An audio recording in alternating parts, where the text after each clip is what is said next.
So, here we go. With childish frustrations and complexes. The police are searching for James Thomas.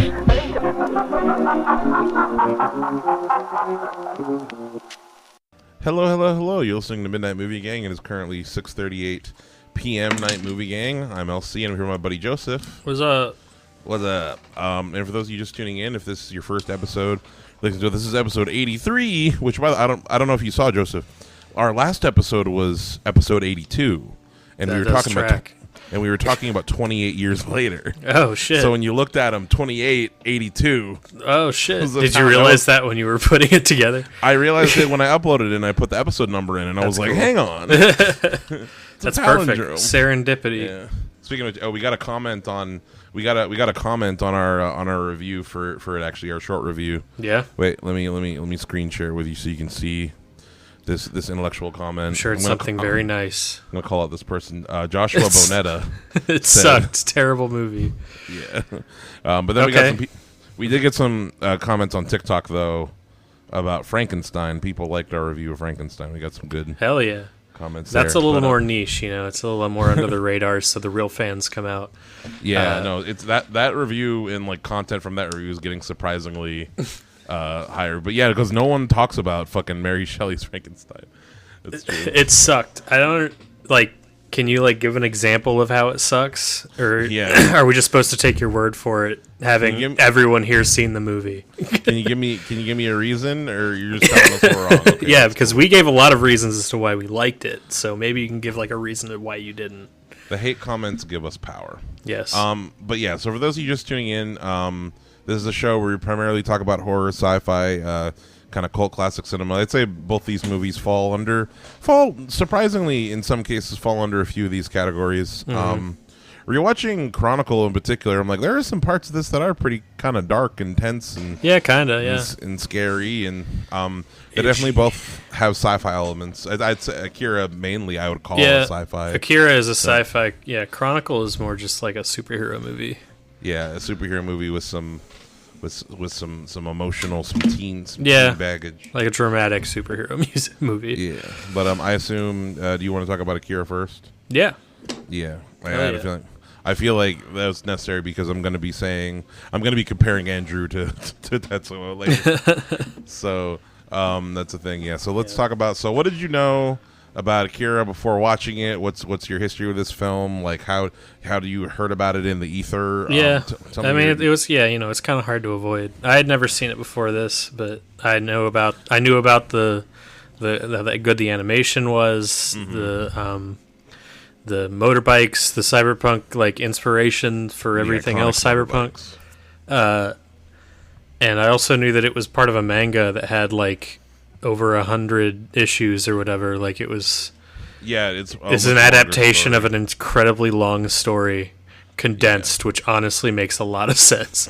Yeah, with how the movie decides to present. It doesn't give you a break. There's volumes. A lot going on in this movie. Like it almost like changes genre halfway through. It's pretty nuts. Yeah. No, that's true. It becomes about it's very distinct. Yeah. It's very distinct parts, yeah, and a lot of it makes sense it makes a lot of sense to me for a lot of reasons why it has been difficult for the American studio system for Hollywood to make an adaptation of it, because the executives definitely all just see like the first 10 minutes of badass bike shit. Yeah, I'm actually super happy that we never got an American version of this. It's to call back to one of our earlier episodes. It would be like the Old Boy like original and the Old Boy American like Spike Lee version. Yeah, the Old Boy bullshit. Which, if you want to go back and listen to that, we loved it. Yeah. That American Old Boy with Josh Brolin. Yeah, we were huge fans of that. Go back and check that out. It's totally necessary to just make the same movie but worse and in a different language. It's very important that we do that. Honestly, I don't understand what the point of an American adaptation of Akira would be. It's such a Japanese thing, and the animation is honestly like most of what I enjoyed about the art and the animation in this. Like, I'm not to say I don't like the story. I just really like that. That's the thing that stood out to you the most. That's the identity of this movie. 100% is the animation. Yeah, and, like it's one of the best animated movies I've ever seen. It's honestly like beautiful. It's beautiful. My jaw dropped at some point. So like there's this scene where the camera kind of moves around the little boy kid, the little old man boy, the first little old man boy, the not fat little old man boy. It's just seamless. Like, I don't even know how they did that. It's perfect. Yeah, no, I forgot. Just like the sound design too is big for me. Which that reminds me. You watch this subbed, dubbed, like what? I started watching it subbed, and I know I'm gonna get hate, but I really wanted to just look at the art and hear what people were saying rather than constantly be like looking down at words. That's fair. Like, it's an animated movie. Like, people drew every single frame of this. I wanted to look at the animation, so I put on dubs. No, that's 100% fair. It's funny enough. I have the opposite. I had kind of an opposite experience. I started watching it dubbed. Which, by the way, I don't know what options you have, but there are two completely different American dubs of this. I say English dubs of this movie. Interesting. And both of them, they change up the wording of stuff. And so the reason why I switched was because I was listening to it, and like this might be a slight tangent. Which definitely familiar with tangents on this video. I was watching a video about the sound design of Studio Ghibli films. Yeah. And it was talking about how, even though the American productions or like, the English adaptations of them, they put all this money, like Disney puts all the money into it. They overload the original Japanese animation has a lot more Foley and sound effects and sound design are like way more focused on than that's wild that they also like. I wish they would. I don't know why they would change the audio, like the sound design, as well as like I don't know. Just change the text. Like, I don't. What's there to adapt? Like, it's already made for human beings. I don't understand. I mean, no, they just change. I think a part of it too. It's not just the voice; it's the amount of music as well. Because American films, like with Studio Ghibli in particular, I was watching this video essay that was explaining it. They for Princess Mononoke in particular. Like, they made like 5 or 6 new orchestral tracks for the American dub of the movie, and they played kind of a comparison, like one after the other, like the Japanese dub, where like there's a scene where the main character in that movie, he's just walking through the woods and you hear all the critters, and the crunch of his foot against the grass and all this stuff. And in Akira, there was this part during the chase where like I didn't like the mix of the American dub, and I'm like, I bet the Japanese, like I was saying about that, and I switched it to the Japanese mix and replayed the scene, like, oh yeah, it was much better. Like the motorbikes, the sounds were hitting harder, the music was mixed better. There's a scene in the movie, like one of many scenes where we're in like a underground, the underground base from Stranger Things, and it's kind of a quiet scene where the general dude is who one of the more interesting characters in the movie for me. We'll get to that. The general dude is walking, and you just hear his footsteps down this metal hallway. And I switched it between the Japanese and American dub. Like the Japanese dub just sounds much better. That's crazy. I buy it though. That's why I ended up switching. But it's also a thing where like they make certain scenes. Like I forget exactly what scene I was watching, but there was a scene that I watched in Japanese where they were talking about, which I guess we can just spoiler alert for Akira. It's worth checking out. Yeah, it's beautiful. Yeah, it's 1988 movie. Yeah, this 1988 animated film. It's worth checking out. It's gorgeous. Yeah. The story is really hard to comprehend. It does not matter. That's a relief because I honestly had such a hard time understanding what the fuck was happening. I needed video essays. The video essays helped me, but it's like they explain the mechanics of these sci-fi concepts in such like heady ways that they're like almost purposely ambiguous. It felt like the movie didn't really want me to fully understand what was going on, like 2001, where it's like open to interpretation. The movie they definitely want you to like think about it and kind of put together like things yourself, but there are definite answers happening, which I'll get to. But folks at home, if you haven't seen it, it's worth checking out, even if you don't. You're not going to understand the story, but I didn't. It's worth watching just for the animation and the I got enough I got enough info for things to make some kind of sense. I just felt like I was missing a lot of info by the end.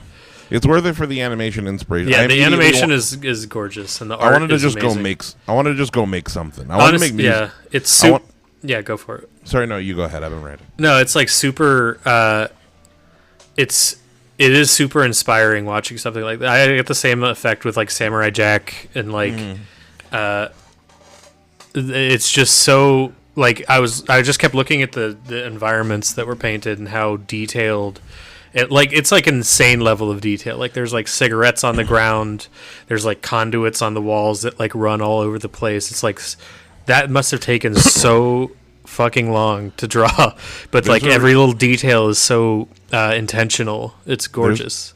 There's a really early scene in this movie that, like, honestly, it was really simple, but it just took my breath away. It's when we're in the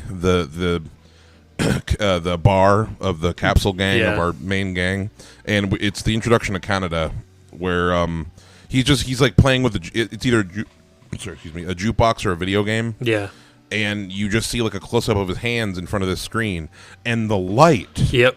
Coming off this screen onto his hand, like the shadows and the shading of it was all drawn so beautifully as he's just playing this game. I was like, oh my god, like, dude, every time that there's smoke, yeah, all this, there's a part where they're spraying liquid into smoke, and that can't have been easy. Super talented humans put a fuck ton of work, like masters of their craft. Like this is this piece of art as good as animation gets, a little bit, like the 2D animation at least.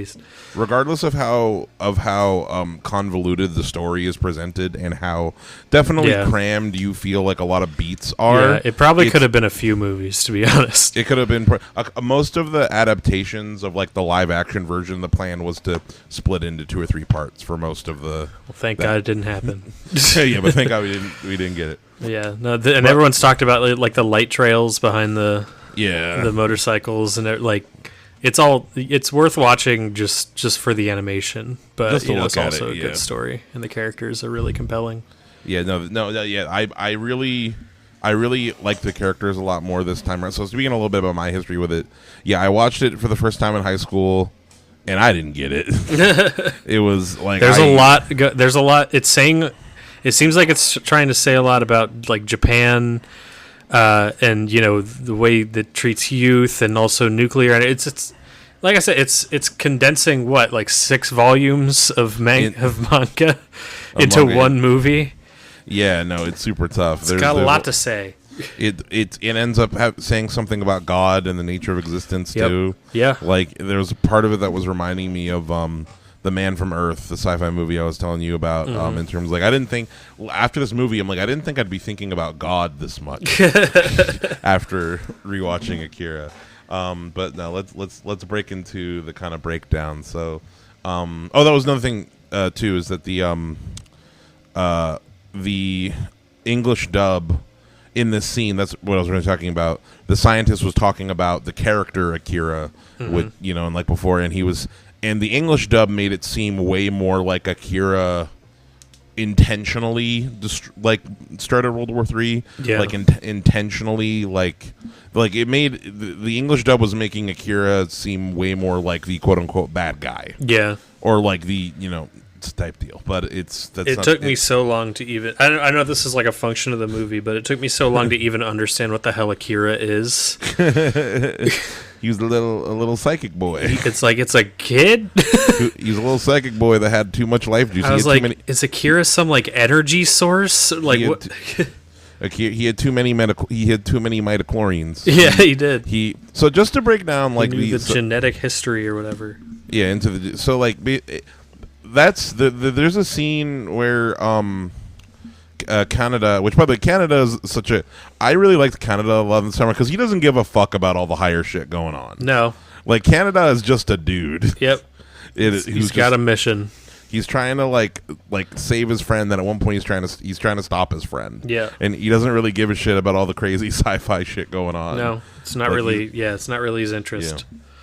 But no, the core conceit of like the kids. So there are these kids with psychic powers, and the core conceit of kind of how powers their powers are explained in this movie. Yeah. They go through it in this one particular scene where folks at home, just to kind of explain, like, if people at home have watched this movie and been confused, this is kind of like, this scene in the movie when it happened, I kind of like really understood more of it, was the whole thing of like, you know, everything in the universe, living or not, like, has pieces of like universe energy, right? Like everything uses energy. Like, it's from all like the same matter from the Big Bang. From the Big Bang. So like a little amoeba uses a certain amount of energy, and we as humans use a certain amount of energy, right? Yep. And as we evolve and as we transform into more and more complicated beings and things, the amount of universe energy that we are using increases. Now,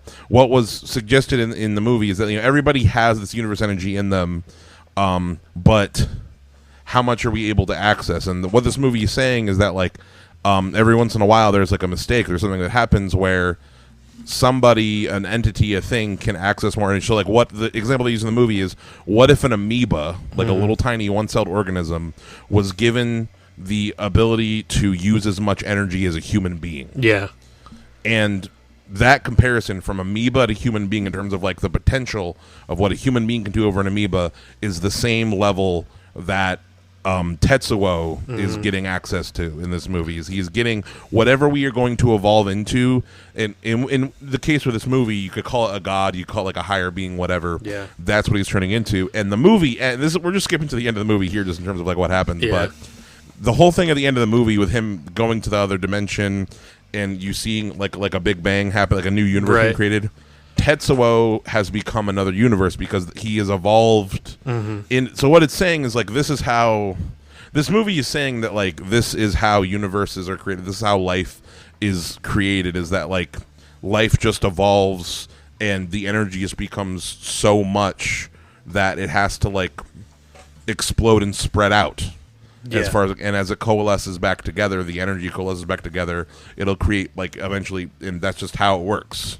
You know, which is like a really like out there way to be like, yeah, he's got you get telekinesis. Yeah, it really goes. Up with his yeah, mind. It's like, we're not going to sacrifice the why he has superpowers just to say he has superpowers. Like, yeah, the point of the movie is why he has superpowers. Yeah, no, yeah, like them exploring like why it is, and like also why we shouldn't fuck with, and that is.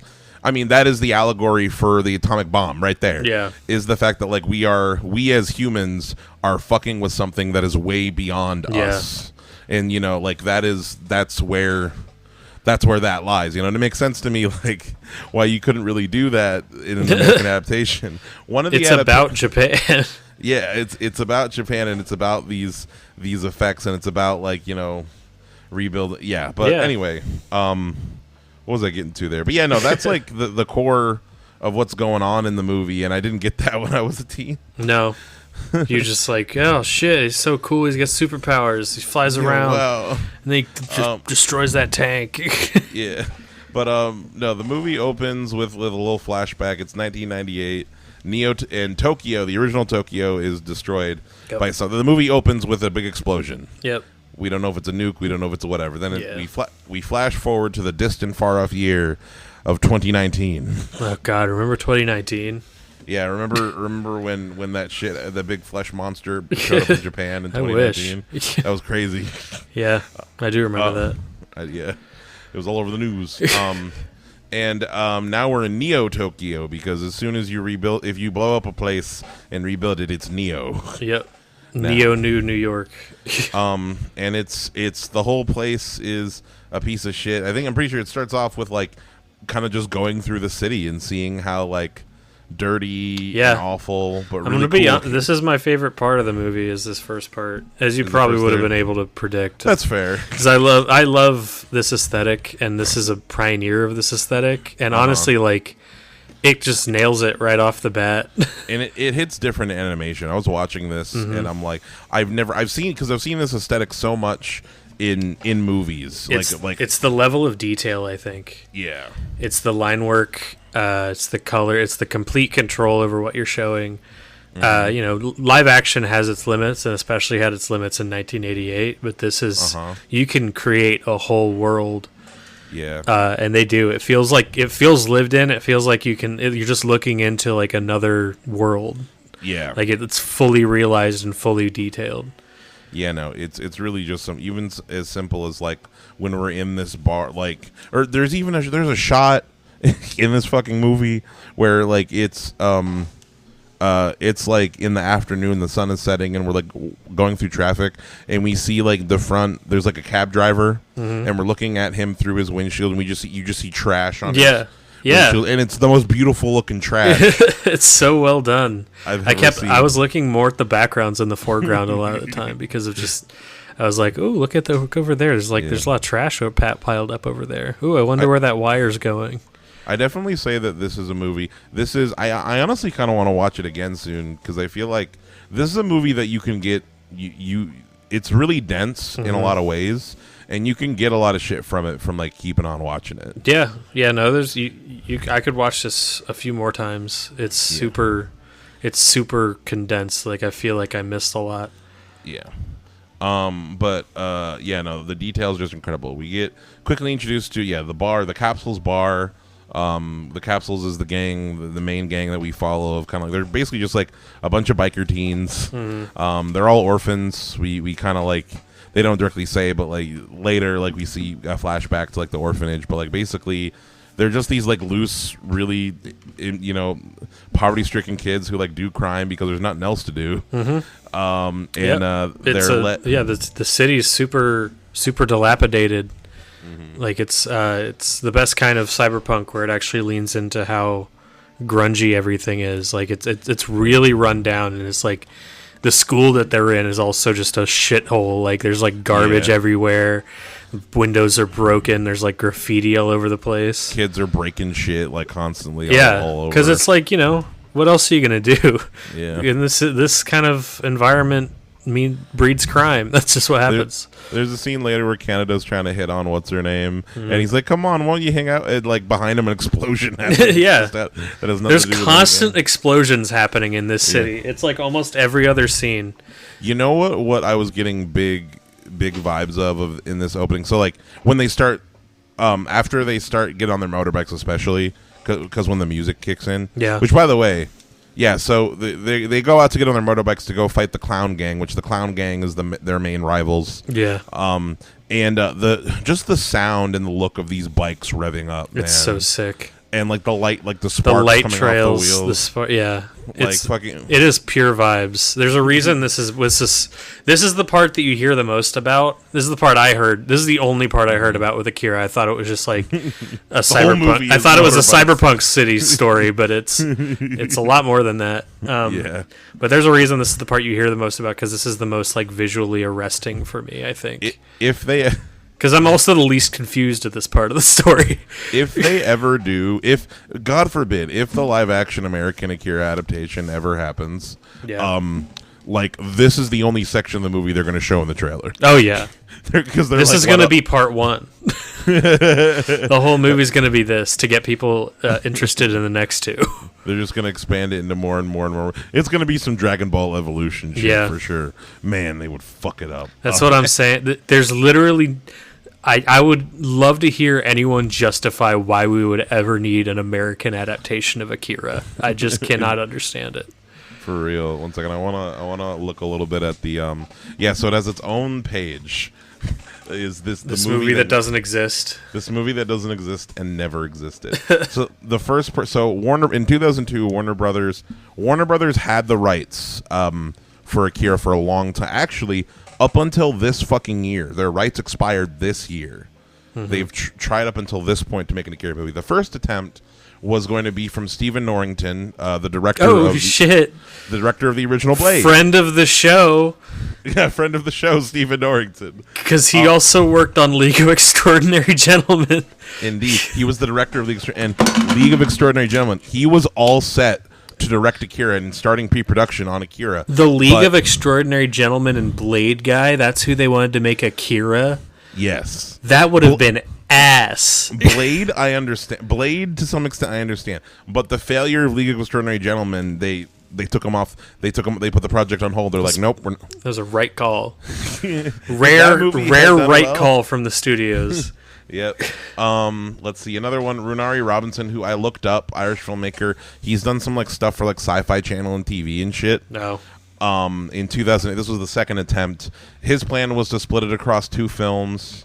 And this is what's crazy. So, he was going to change a bunch of stuff. It was going to be set in Manhattan. Oh my god. It was going to be like modern day type deal. Thank fucking god, dude. Oh my god. That would have sucked. Why would he get rid of all the cool stuff? Concept art for 2008's production featured Chris Evans as Canada against Joseph Gordon-Levitt's Travis. Oof. Or Teto. They're going to change his name to Travis from Teto. Travis?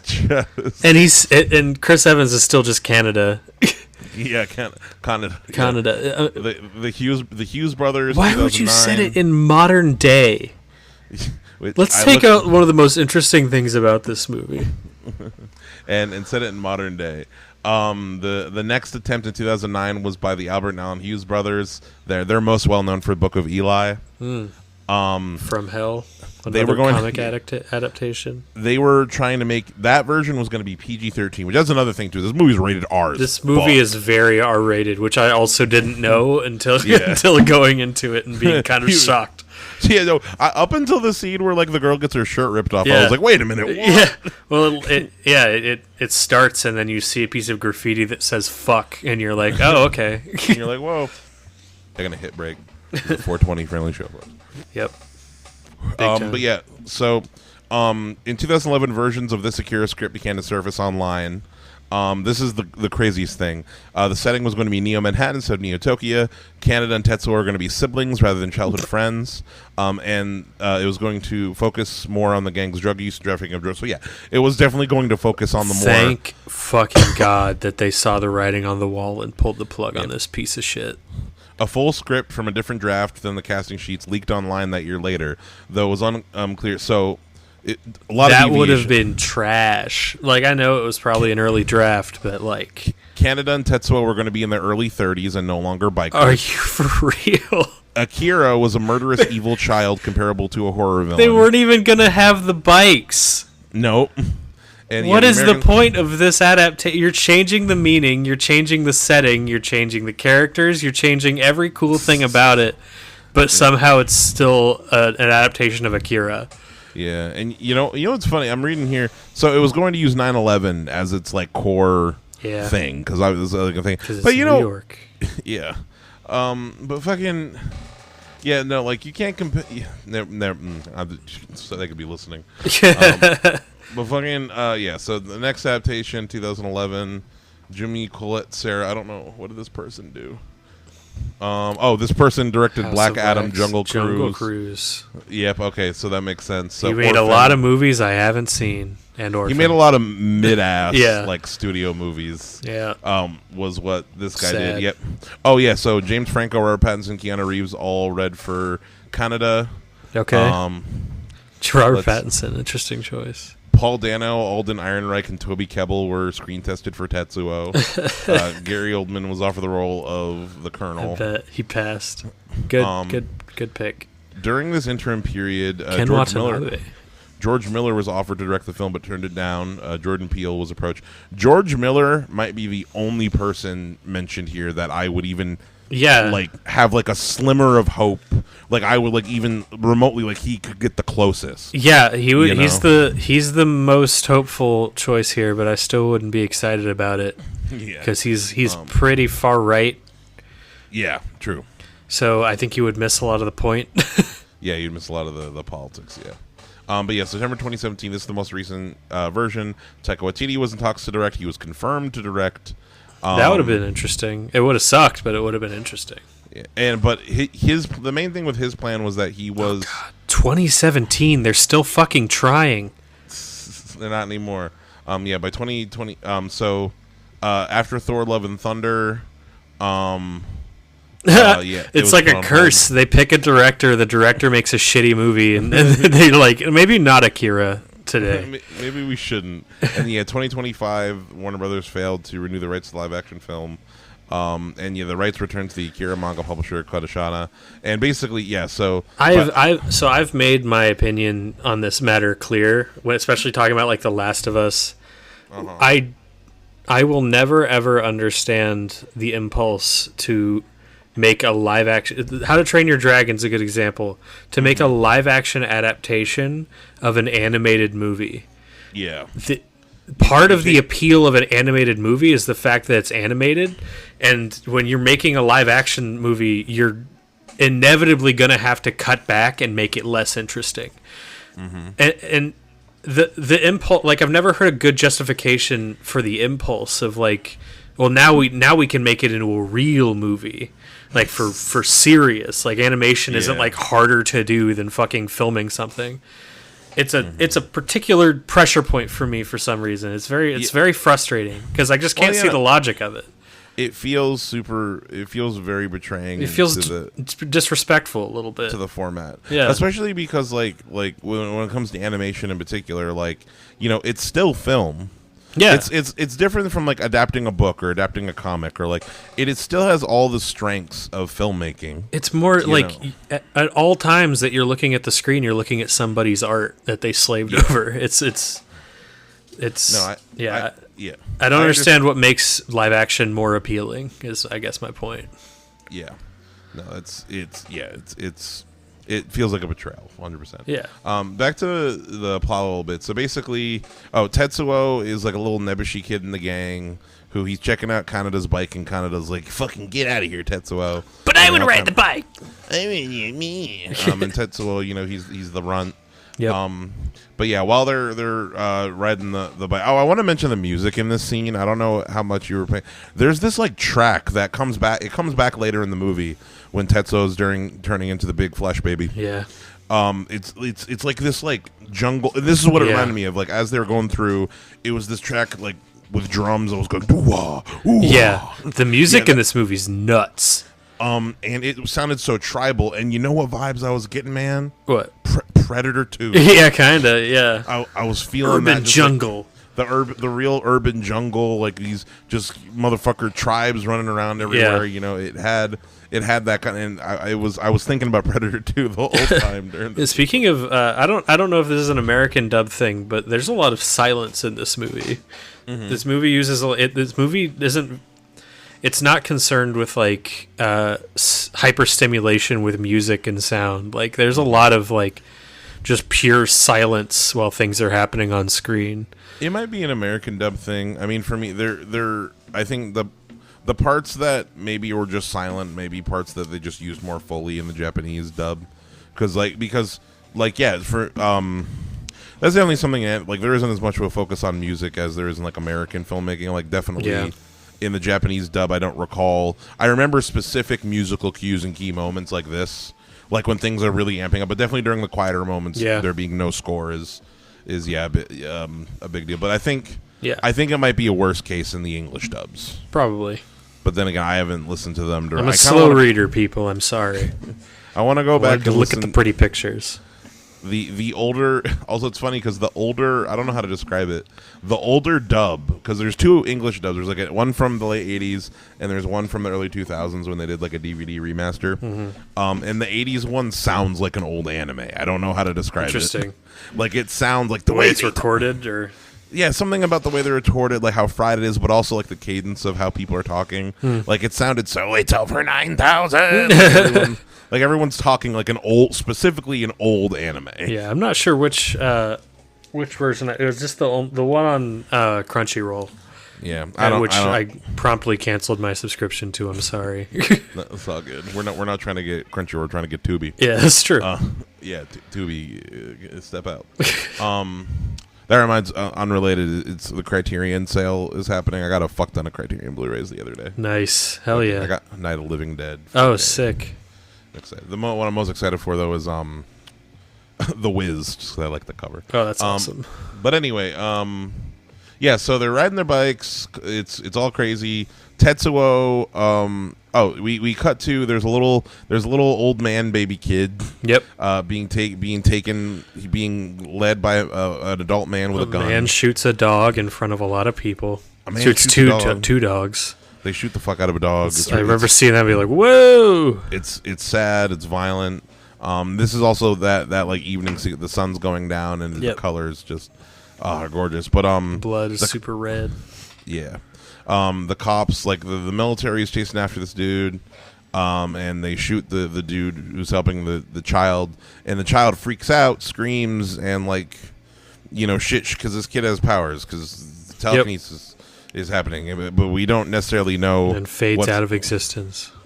Yeah, the kid. No, he gets grabbed by the colonel. He does fade out of existence in this part. Because maybe they couldn't spare the animation cells, but so the kid runs away. And then Tetsuo on his bike almost crashed. Well, technically he does crash into the kid, but the kid uses his powers to like fucking stop the shit. Hell yeah. He blows up Tetsuo's. He's a little force field around and blows up Tetsuo's bike. Yep. Tetsuo's all fucked up. The capsule gang rolls up on Tetsuo trying to help him. They see the little gray kid, and Canada's like, "What the fuck, Benjamin Button looking ass?" And then he fades out while he's looking at him.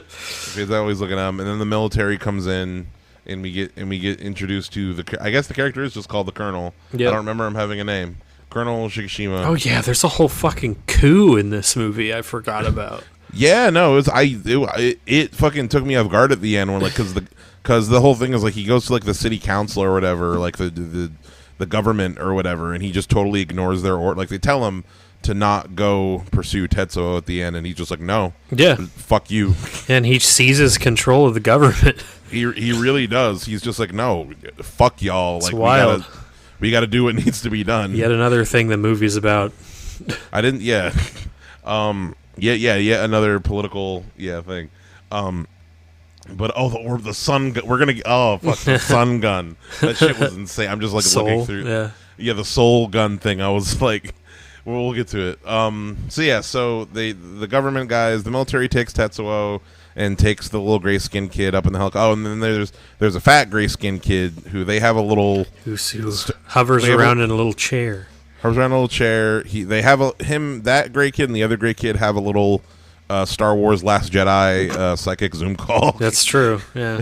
At a point, because like they're all like psychically, like, because they all got the metachlorine universe juice or whatever. Yeah, they're all fucking universed out. Yeah, they're all nuts. So they take them. Canada's all mad, but it honestly doesn't even seem that mad because they still get arrested. And then they get thrown back to school, and then we get the school sequence that you're talking about. Oh, this scene in the police station I want to discuss a little bit. In the background this whole time, there's rebels. There's a rebellion happening. Yeah. And kind of once again, this movie just flies by with all this. Like, there's they don't really a lot going on. The second you grasp one concept, you're like missed two. Yeah.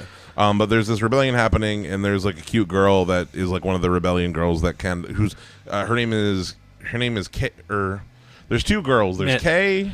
Everyone's wearing high-waisted pants. Everyone's wearing super high-waisted pants. It's the 80s. Yeah. It's 80s Japan. 80s Japan. Canada's trying to flirt with this rebel girl in this place, and somebody tries to bomb the police station. There's dude with a grenade. Yep. And it doesn't. It's a dud.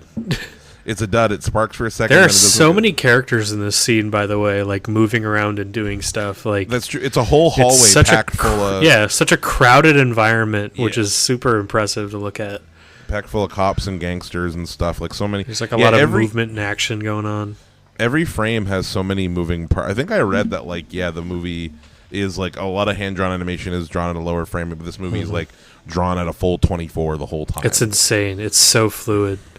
Yeah, no, it's really. I mean, especially once we get to the end when like crazy shit's happening. Yeah, the way people move is amazing. Yeah, all of the movement is just super naturalistic. I wonder if they did any like rotoscoping at all. There's definitely some here and there. Yeah, but I like rotoscoping a lot, so it's not a critique. Yeah. But yeah, basically, they're at the school, and then we catch up with in the secret government facility. The doctors are looking at Tetsuo in their big. There's like a big machine. I remember the big machine that's just shooing him around. Yeah. That's also a really well animated thing. Which I'll just blanket statement. That's everything in this movie. Yeah, but I remember looking at that and be like, God damn, that thing is so complicated. I was about to say there isn't an ugly shot in this movie. Ugly is relative. There is not an unimpressive shot. Yeah, there are some ugly shots in this movie, but that's intentional. There's some ugly things happening. Yeah. And the scientist says something along the lines of like, yeah, the kid's got more energy juice than we've ever seen. He's got all the metachlorians. Yep. Even higher than Master Yoda.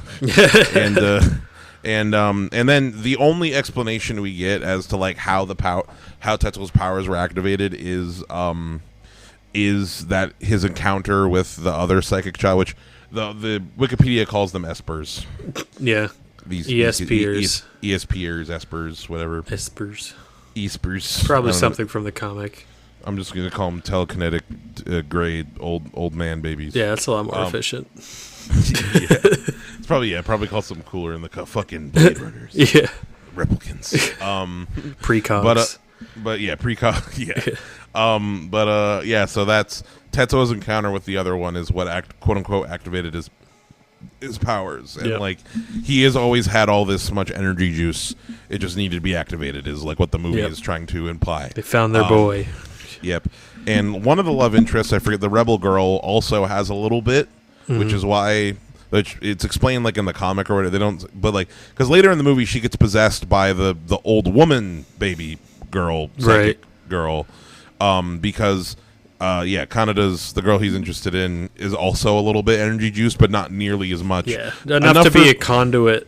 Enough to be a conduit and enough to have a little bit of a fly-in fight later. Yeah, but not enough to do Tetsuo level shit. So Tetsuo breaks out of the facility in a sequence that like this is a part that I was watching. I had to rewind a few times because it confused me because we just cut from like a scene where. At school, where Canada and the gang are talking about, like, oh, we don't know what hospital he's in. Hopefully, he's alive. Yeah. To feet running in the street, and I had no idea what the fuck was going on. It didn't register to me that it was Tetsuo running. Yeah. He had like hospital booties on. He escaped. He escaped, and like it was edited really weird because we see the feet, and then we see Tetsuo run into his girlfriend. Yeah. And then it shows us the hospital. And the doctors are like, "Oh, where did he go?" Right. And I remember just the way that they decided to do. I feel like they should have put that first. Yeah, probably. It is a little confusing. Or maybe I'm just dumb. But Tetsuo and the girl they steal Kanada's bike and they decide to just run away together. Okay, wait, I got to Kyoko, Kaori. Yeah, Kaori. Oh, why'd they give them both K names? Because K is the rebel girl. Kaori is Tetsuo's love interest. Damn. So maybe it makes a lot more sense in Japanese. Yeah, maybe they made the names too similar. Yeah. They have a little encounter with the clown gang. We got to put a sexual assault warning over this episode. Yeah. as well. I guess. Like unnecessary. Underage nudity. yeah. In the anime, it took me. I forgot that it happened, and I was like, "Whoa!" But yeah, the clown gang like tears her shirt off. But not Tetsuo goes, but the rest, Canada and the rest of the capsule show up and fucking beat the clowns' asses. Yep. And I remember during this scene thinking they only give her like a jacket. Yeah. They give her like one of the clowns' jacket, but her chest is so. She's still just like open shirt, doesn't care. One of you fuckers can like give her a T-shirt or whatever, like. They're like, no, it's fine. You can just wear less. It's fine. I just remember thinking, like, what the fuck? Yeah. But yeah, so Tetsuo and Canada have a little like fight. Canada's like, why the fuck you steal my bike? You know, you fucking piece of shit. I always looked out for you. And Tetsuo, and then we get the meme. Leave me alone, Akira. Oh. Yeah. So Tetsuo, his brain is starting to do the brain stuff. Doing brain stuff, indeed. He's honestly, he has a horrible headache for this whole movie, and it looks really painful. Yeah, the animation sells like how much pain and how, which makes sense as to also how crazy he goes so fast. Yeah, because he's just in agony. He's got his brain's just full of juice. Yeah, and later in the movie, his arm getting blown off, like even though he makes his robot arm, like it does not look. It hurts. It looks like it hurts. Yeah, but basically, yeah. So the military shows up again and recaptures Tetsuo. They have him in the hospital. And I'm trying to think. Well, blah blah blah. Kennedy meets Kay. There's a lot of stuff that happens. A lot of shit goes down. There's a lot of stuff with the Colonel. He's like he's a very present protagonist. We see a lot of him. Yeah, the three basically antagonist. Basically in this movie, in the middle of this movie, there's kind of three plot lines going on. There's Tetsuo and the psychic baby children. Which we get this sequence that's like one of the closest horror sequences in the movie where they show up as like these like giant toys. The kids like astral project themselves. Yeah, the worst part is like he's not dreaming. It's like the movie keeps going and he doesn't wake up and you're like, oh shit, he really saw that shit. Yeah, that would freak me out. Wikipedia describes it as like they're trying to kill him. Yeah, they are. Yeah, and it's not made super clear in the movie, but like the goal they turn into a big scary bear. They turn into a big scary Five Nights at Freddy's bear. Genuinely scary bear. Genuinely scary. It's got bear, these big dead eyes. It's got these big dead eyes. They try to kill Tetsuo, and the reason is because they see that his power level is too high, but he doesn't have the chill that Akira had. No. So he's gonna fuck shit up. And they basically they think that he should die because he's too dangerous. And that's what pretty much everyone in the movie comes to a conclusion to at the end, really. Yeah. But yeah, he so should probably everyone's pretty much on the same page on that by the end. By the end, it's like, okay, this guy should probably die. The protagonist and the antagonist are both just like this guy. Yeah. Well, I think the Colonel is technically trying to like bring him back. Yeah, the Colonel is trying to like just make him another gray baby. Yeah, make him a number. Because he's so powerful, he wants to use his power. Exactly, because that's what the whole thing is. Like the government and the people are trying to use the power. But yeah, no. Then it's the Colonel is the other plot line who he's kind of going around trying to find Tetsuo, but also like politically he's talking to the politicians, trying to convince them to let him do the action he needs to do. It's interesting because he honestly comes at like kind of a logical like thinking man. Like the scientists are all excited, and he talks about like how all the scientists are romantics. Like I think like a soldier in terms of, like I just see like how this can hurt us. Yep. And he ends up being kind of fucking right. He's not wrong. Yeah, he's a super he's a complex character. Yeah, he's a super likable antagonist. He's definitely like he's a deeply flawed person, but you see where all those flaws come from. It's great. It's good antagonist. Yeah, no, I feel like all of the Everyone's characters so complex. When you come down to it, even though they don't like literally tell you a lot about all the characters, like when you start to see the relationships and start to put together the just the connections between everybody, it's like there is a lot of interesting character motivations and ideas going on, and I think that if anything to me we're skipping ahead, that's something that I really like about Chronicle, like rewatching Chronicle, and like the relationships between these characters like are all kind of intertwined in interesting ways, and it's like it's way more. Yeah, that movie is like character focused. It's all it's absolutely significantly smaller in scale. Yeah, I would say so. Yeah. But yeah. Oh, and another thing too is like trying to the Colonel is like trying to make sure that Tetsuo doesn't get to Akira, which at this point in the movie, like we think that Akira, the character, is like locked up, is just like frozen somewhere in this like giant underground, which that was another thing. There's like basically a whole city, underground city dedicated to like just storing Akira. Yeah, just because I feel like there's a lot of good build up for me to that moment, like of like, oh shit, like Tetsuo, the only thing that he's threatened by is Akira, and like he's to him. Yeah, no, it really, especially for me, who had no idea what Akira even was as the movie was going on. I'm like, what is even, like, I know all I know is that's what destroyed Tokyo to begin with. And then, like, what's her name? Kay? With the rebel girl? Yeah, as a conduit to the old lady baby, she explains it in the most like hard to follow heavy concept stacked on heavy concept way, in a way that felt like it was trying to make me not understand it. The whole universe energy shit. Yeah, I'm like, wait, so it's just a bunch of energy from the genetic and energy history memory collective particle memory of all matter. It's I was like, what is Akira? And then it's like, oh, it's a little boy. Don't worry. He was just a psychic kid who had a lot of energy. He had a lot of energy, but the thing is, really the main, and I think what the movie's trying to say is like, Akira wasn't raised like Tetsuo. Like Tetsuo became like he is because he was a kid who never had a chance. Yeah. Same thing with Andrew in Chronicle. It's the same shit as far as product of his environment. Product of like a poverty-stricken environment of a country that's destroying itself. And Akira, at least how it seemed like, Akira was just like a normal kid, or like just like suburban kid.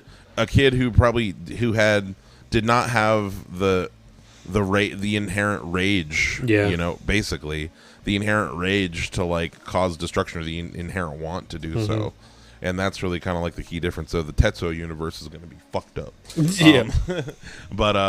But anyway, and the other plot line that's happening kind of in this middle that comes together is Canada breaking into K's resistance cells. There's like a little group of like resistance soldiers. Oh yeah, there's a whole resistance going on.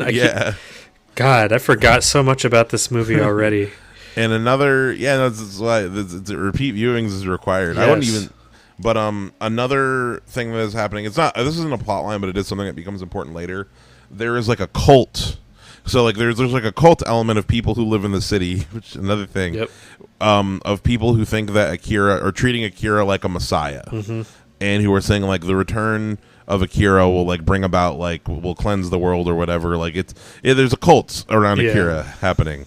And later in the movie, when Tetsuo starts, rampaging through the city, like this cult, thinks that he's Akira. Yeah, shows up and starts worshiping him. Yeah, and then they get killed. Yep, they sure do. Like a lot of other people in this, like pretty much everyone in Tokyo, to be honest. Yeah. But yeah, everyone's breaking into the government facility. Tetsuo is having his confrontation with the old babies, which they go to the baby room, in this place, which is like where these psychic kids are stored, I guess. Yeah. And they have like a big fight with Tetsuo, basically. Yep. And while this is happening, the rest of the characters kind of show up here, and we kind of get the first, we get the first thing where Tetsuo runs into Canada for the first time after Tetsuo is kind of like harnessing his powers, and like he almost kills him, and he's like, "Whoops, sorry, Canada. I guess you're gonna have to rely on me." Now, he's at the top of the totem pole type deal. Like the power is really getting to go, but he's not. He's starting to lose a little bit. He's not straight up evil yet at this point. He's just like pissed off. So then after this is when we get that scene where the old woman baby is starting to use K as a conduit. Later to try to explain the movie. Yeah, to try to explain the movie more. Yeah. And then Tetsuo, am I saying right here? Yeah. So then this is kind of the movie where K. Also, Canada has some bad. There's a pretty cool. I want to mention this one quick. It happens somewhere in this section. There's a pretty cool action scene in like a sewage pipe of the facility where there's like a hover bike guard with thing, and Canada fucking jumps the dude while he's flying, and then he gets the bike. And, I really liked Canada as the protagonist in this movie a lot more this time around. Yeah, no, he's great. He's just a dumb kid who's just a badass. Yep. He's just been raised on the mean streets of New Japan. Exactly. He's just he's a tough city kid. And he doesn't give a fuck. At the end, he's got balls of steel when he's straight up trying to fight Tetsuo. He's a straight up action hero. Yeah, at the end he's shooting his fucking little laser gun at him. Laser gun. While Tetsuo's throwing fucking cars and shit and blowing shit up around him. But yeah, so basically Tetsuo makes his rampage through the city, and he shows up to Akira's prison, whatever you want to call it, and he rips the fucker open. Yep. And it's jars of pieces of organs. That's one of the coolest looking parts of the movie, though, by the way, is him lifting that orb out of the ground, the building collapsing and then that raising cool. out. That's one of the coolest looking spectacles of the movie. That's another thing with why it's just fucking impossible to do a live action Akira, and pointless. It would look worse. It would look worse, but even if you had James Cameron levels of money, it's not going to look cooler than this. this will never age to the point where it looks bad. Yeah. Visual effects tend to do that, though. Yeah. But animation, like, this is always going to be... This is always going to be impressive and really cool to look at. Yeah, no, just like, they did this shit with pen and paper. Yep. And for sure a few more tools. But especially, like, what Tetsuo eventually turns into is insanely detailed and can only be done with animation, like, effectively. 100%. Yeah, no, it would be rough. Fucking, it would look bad. Yeah, it would look like Dr. Hyde at the end of League of Extraordinary Gentlemen. Yeah, literally, if that guy was the one who directed it, like the big red version of that Norrington. guy. Yeah, exactly. That's what I'm saying. It would look like that because they tried to make it in that era. Yeah, Tetsuo finds out that so it's the physical remains of Akira. So like a little sliver of brain, yep, and some organs and stuff. They dissected him and did every single test that they could on him. Which, the Colonel of course, he died in the process. Yep, the Colonel gives the lowdown to Tetsuo over the intercom thing. Yep, and then K fights Tetsuo, but so then we get a little bit of a flying fight with K, a little psychic fight with K. Tetsuo at some point, though, way before this, ripped off a piece of red cloth. Oh yeah, and he's got a big cape. He's got a big villain cape, and now he looks like a villain. Yeah, and there's a lot of this movie that's just massive forces trying to kill Tetsuo, and Tetsuo just bouncing off of him. Yeah, just like nothing. Gets super action heavy here. Toward the end, same as Chronicle. Yeah, no, it gets. We're going fullest. We're going anime as fuck. Yeah, it does turn super. His hair gets all spiky. Yeah, he goes Super Saiyan. Yeah, he does. Especially so. Then we get to like probably my favorite.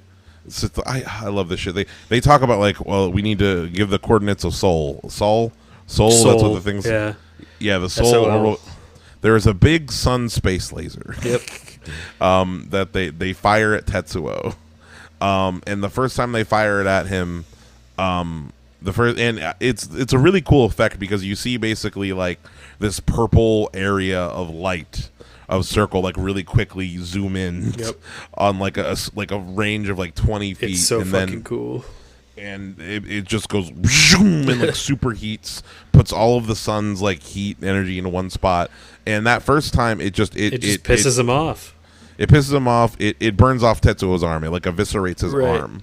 And then the second time he puts up a psychic shield around him. But then he makes he makes a robot arm out of just like junk. Yeah, just junk. So he's just holding that together telekinetically. Yeah, this like robot arm, and he still looks like he's in pain because it looks like he literally is just like shoving this piece of metal into his arm hole. He's in constant pain in one form or another. He fucking flies up into space and he takes control of the space laser himself. Yep. And he starts shooting random spots over Neo Tokyo, and it's like, dude, like. And there's this moment where you see the Colonel, like during the scene, and you can see that he's realizing like we're fucked. We used our biggest gun. There's literally nothing else we can do. That was literally our biggest gun, and it failed. So, yeah, we lose. We're just fucked. But yeah, so no. After this moment, Tetsuo is kind of on top. He runs into Kaori, who just shows up at the end. Yep. For some reason, here she is. There she is. She kind of just walks up to him, and she's like, "What's going on, dude?" It's nothing. I'm fine. Yeah. He smacks his hand down. He's in his throne. He's in his Akira throne, and like you see his robot arm starting to kind of spring and fall apart, and flesh bits come out. Another really cool effect is when it like he clutches the side of that throne, and the metal tendrils like come out in like right angles and shit. It looks great. Yeah, it looks fucking awesome. And then we get this insane flesh body horror. Yeah, this constantly transforming, bubbly, all different kinds of flesh just growing out until he just takes the form of a giant baby that just collapses in on itself. And it's like a really this caught me very off guard. Yeah, no, it really is just like, okay, this is where. And before he turns full baby, you see like his face is warping, and he's like, "Canada, help me!" If I was Canada, I'd be like, you did this to yourself. His poor girlfriend is the least fortunate character in this whole movie. Yeah. She just gets sucked up into him, and she just dies. gets squished like a bug. Yeah. Oh, yeah, that's true. We do see her get fucking... Yeah. It's really sad. Yeah, it's real fucking dark. This whole movie is... It's a very dark movie, yeah. Dark and violent. It is, yeah, it's the most violent animation I've ever seen. Yeah. But yeah, so yeah, the Espers arrive. Akira reuniting with his friends. Yeah, so this is the thing. The Espers arrive. They go to Akira's body parts. They shatter all the containers they're in, and they kind of like basically summon Akira back with his body parts. Yeah. Type deal. Like they summon Akira. Yeah, this somehow reassembles him. Yep. And then Akira opens a portal, like a big white portal to another dimension. Yep. And he's bringing Tetsuo into it. And we get... And this part's crazy. Like, Canada is in the flesh thing, too. And he gets sucked in. And the three psychic kids are like, oh, if we go in, we won't be able to come out, but maybe we can save this boy. Yeah. And this last bit of the movie is them explaining a little bit more. But, like, yeah, Akira was our friend. And, he... Like, he was we just were a all... boy. And you see these flashbacks of them before they looked all fucked up, which... Yeah. They talk about the pills. The pills, the government has these pills that, like, basically limit their powers. Yeah. Which Tetsuo was saying, like, I need the pills because you see him take them earlier. And basically, yeah, they make it so that, like, the fucking universe juice doesn't do this. Yeah. Because this is like these kids can apparently just go super critical to the point where that you just can't manage them anymore.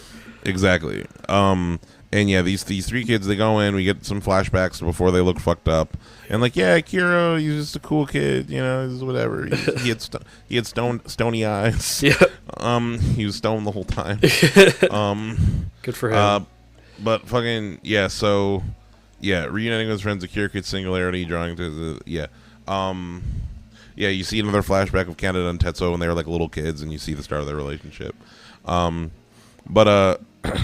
Yeah, so... Meanwhile, Canada is attacking him with a laser gun all he can. He's like... Yeah, as much as he can, but it's not doing shit. Yeah. So basically the movie kind of ends with, like, you see what very clear... And the scientist says, like, a new universe is being created. Very clear... It looks like a Big Bang happening. Yep. And you just hear the overlay voice going, I am Tetsuo. Yep. As you see this, like, basically this universe being spawned. He made a whole new universe.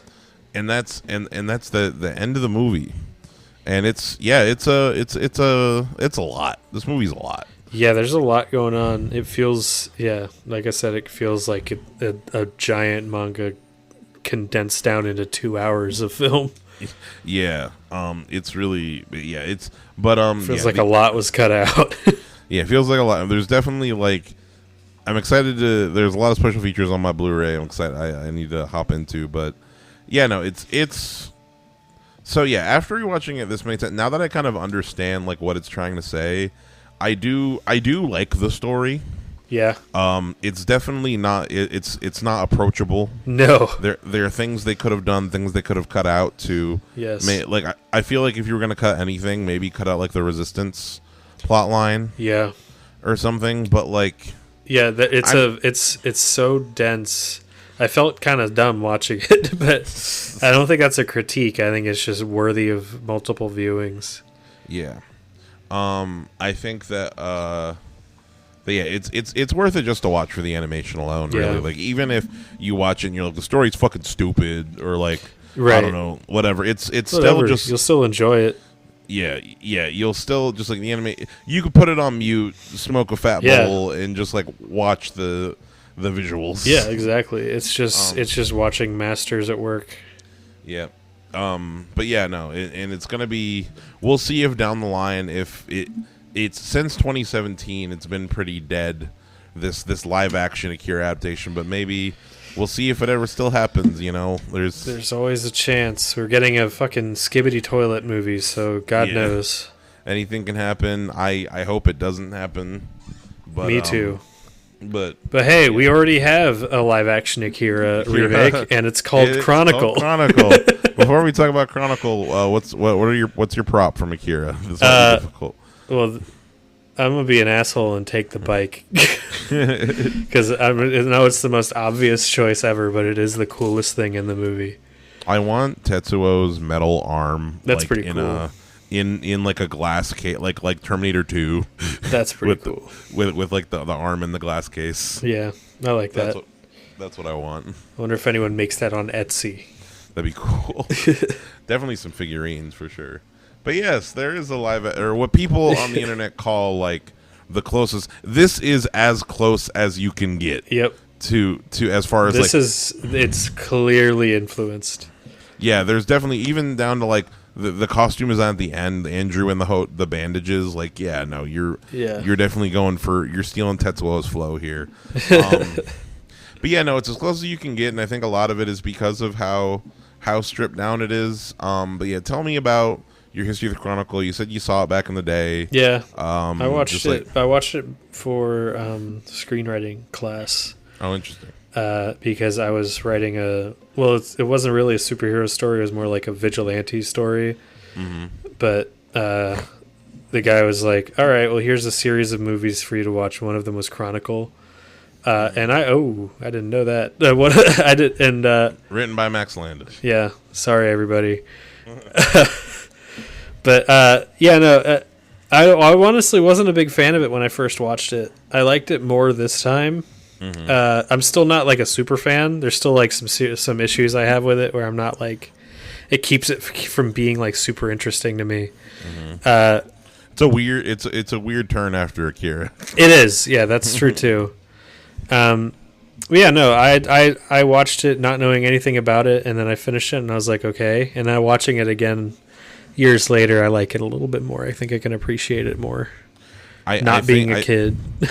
Yeah, not being a kid. I also think that like watching it kind of removed from the world of 2012 is interesting, and I also think there are like certain elements of it that I'm thinking about. I think about watching this movie this time. I'm like, oh, Andrew's a school shooter. Yeah, kind of. Just like straight up, like this is a pattern, and this is like a personality type that is like really common amongst young men right now. Like he goes down a pipeline. He goes down his. You can see, he starts saying like incel shit before incels had words for this shit. Yeah, he's red pilling. Yeah, he is for sure. It's a story of a boy going down the red pill pipeline before that existed. He has a girl embarrasses him, and then he starts doing all this. He starts talking about alpha males and shit, apex predators. A woman with pink hair who's definitely not in high school. I'm pretty sure that's Dane DeHaan's actual wife. By the way. Oh, that's crazy. Yeah, that should be illegal because he looks like so much younger. But anyway. Yeah, so Chronicle. My history of Chronicle, I was really excited when it came out. I remember seeing all the trailers. And I was only viewing it when it came out in 2012. I was like, freshman in high school as like a superhero movie. Because at this time, in 2012, the year of our Lord, the same summer of The Dark Knight Rises, the same summer of The Avengers 1. Damn. I was fully aboard the superhero hype train. So you're just like, yes, more. Yes, more. And also it was at a time where, like, I think that this is, for me, I really enjoyed this because not only am I personally out of my superhero phase, like, so strongly. Yeah, me too. But the world is, like motherfucker, no one likes Marvel now. No one. Obviously, they have their sycophants, but, like, nobody, but, like, we are so... Yeah, I'm going to be honest, like, the parts of this movie that were disappointing were the parts that leaned into it being a superhero movie. Yeah, the worst parts. And I think that might be different now than it was before all this fatigue set in. Yeah. Another thing I was thinking about while watching this is this is reminding me of what was that movie that we watched about perspective? Oh wait, no, I remember this. You got to hear me out on this. Okay. In a Violent Nature, in the sense, I feel like you compare a lot of movies to In a Violent Nature. Well, it's it's a movie I think about a lot, but here's what I mean by that. Let's talk about the non-found footage version of this, the non-found footage straight ahead superhero version of this movie. Matt is the main character. Yeah. and we're not seeing it from like we get little bits of Andrew. That's true. But like Andrew is the antagonist, is the main character of this movie. Yeah, like literally, like he's the one we know the most about. He's the one we spend the most time with.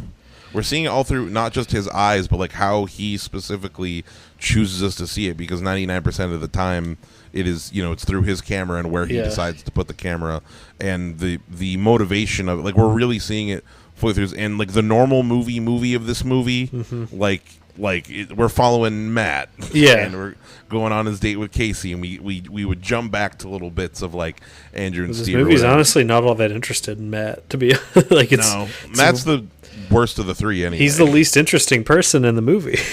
No, 100%. What's it called?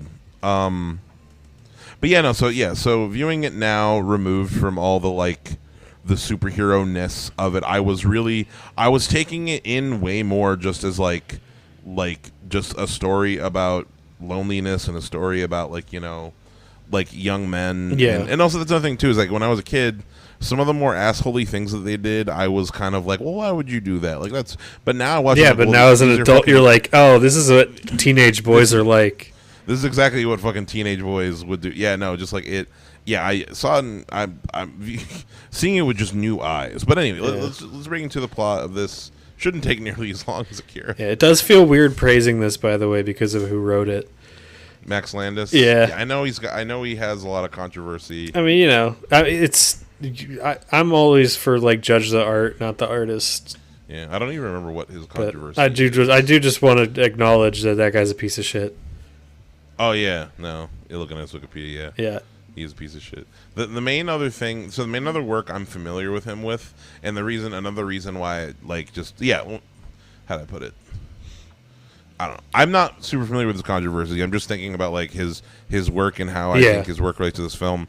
He wrote a comic, one of my favorite Superman comics, called Superman American Alien, or like Superman Resident Alien, something like that. Yeah. And it was basically every issue was just like a little short story about Clark, like growing up in Smallville. Yeah. And like weird. That's and really cool. And really focusing in on the fact that he is an alien. Right. And like the little, coming at it from like a different angle than you would think. And like, that I'm like, yeah, it makes sense that like someone like that, like who wrote that would write Chronicle. But removed from that, the movie, we're introduced to Andrew. It's Seattle. It's great. It's rainy. It sure is. The Space Needle. It's a lot sure of fog is Seattle. in this movie. And we haven't even really met. Yeah, the movie is shot. It's a found footage movie. For the most part, shot in found footage. There are some scenes at the end where they kind of cheat. It's District 9 syndrome, dude. I know at that point we're not supposed to notice anymore, but I always fucking notice that we've dropped the found footage thing pretty much. Yeah. And for me, talking a little bit about the found footage in this movie, I think that it is mostly really effective. Yeah. For a lot of the reasons that I think that like if this movie was like a normal, the way that it's presented definitely makes the material feel more interesting than it is. Yeah. I think that it doesn't. I don't know I don't think the movie would have been remembered as fondly if it didn't take this way of filming. Yeah, I think that that it makes you feel as though like it makes, for me at least, it made me feel like you really feel those intimate moments more when it's like the early scenes of like them just like hanging out, fucking with Legos with their powers and stuff, like feeling like you're really in the room hanging out with them, or you're really flying around with them. Yeah, it's these little moments that aren't necessarily like people talking in rooms, figuring out talking about the plot like you have in a lot of other movies. It's just like moments that a teenage boy would be filming, especially one that got a camera because he wants to film everything in his life. Exactly, or like the scenes in his room, in Andrew's room, where you just hear his dad in the background, like yelling at someone over the phone or whatever. Yeah. It's for me, it's and also plot wise, like it makes like they give you a plot reason as to like why Andrew is doing this. It makes sense. Everything he does kind of makes sense until he loses his mind at the end. Yeah, when he goes full Tetsuo. Yeah. When he goes full. Yep. Same exact it's, and then his friend has to be the one to fight him. It is an adaptation of Akira. It is there is more than it is more than coincidental. No, yeah, there's no way. Yeah, no. But anywho, Andrew, his dad beats the shit out of him. He's recording everything with his camera. His mom is sick. Yep. We get introduced really quickly to Matt, his cousin, who picks him up and drives him to school. Who's like weird toward him a little bit. He's weird towards him a little bit. But also Andrew's kind of weird toward everybody. Yeah, no, I mean, like, it's a thing where it's like we all definitely. That's another reason why I'm like, it being from this perspective, like, really makes you more sympathetic towards Andrew. But like, if we both probably knew kids in high school who acted like Andrew. Yeah, and we thought he was weird. And we thought he was weird, but like, it wouldn't be too shocking if like his home life, like the home life of these kind of kids, is something like this, and it's like it's a common thing. But yeah, Andrew, he's a little weirdo recording with the camera. His cousin Matt, who like is kind of like he's a little bit of the I don't know, if they made this in the 90s, Ethan Hawke would play this fucking character or something, as far as like he's kind of like the pseudo intellectual, like tries to sound smarter than he is. Yeah, like, he's a teenage, like it's just like the different kinds of teenage boy. Like exactly, like he just developed a cynical attitude, and he thinks that makes him smarter than everybody else. Yeah, like don't let him pick up guitar. Yeah, really obnoxious. He thinks he's above everything. Yeah, but he tries to convince Andrew to come to this party, this like rager at this abandoned building in the woods. Yeah, which I don't know what fucking high school parties these people have been at. This party they go to is like this is an expensive party. Who put this on? Yeah, who's paying for this? Yeah. Especially later when we're at the mansion. Yeah. Jeez.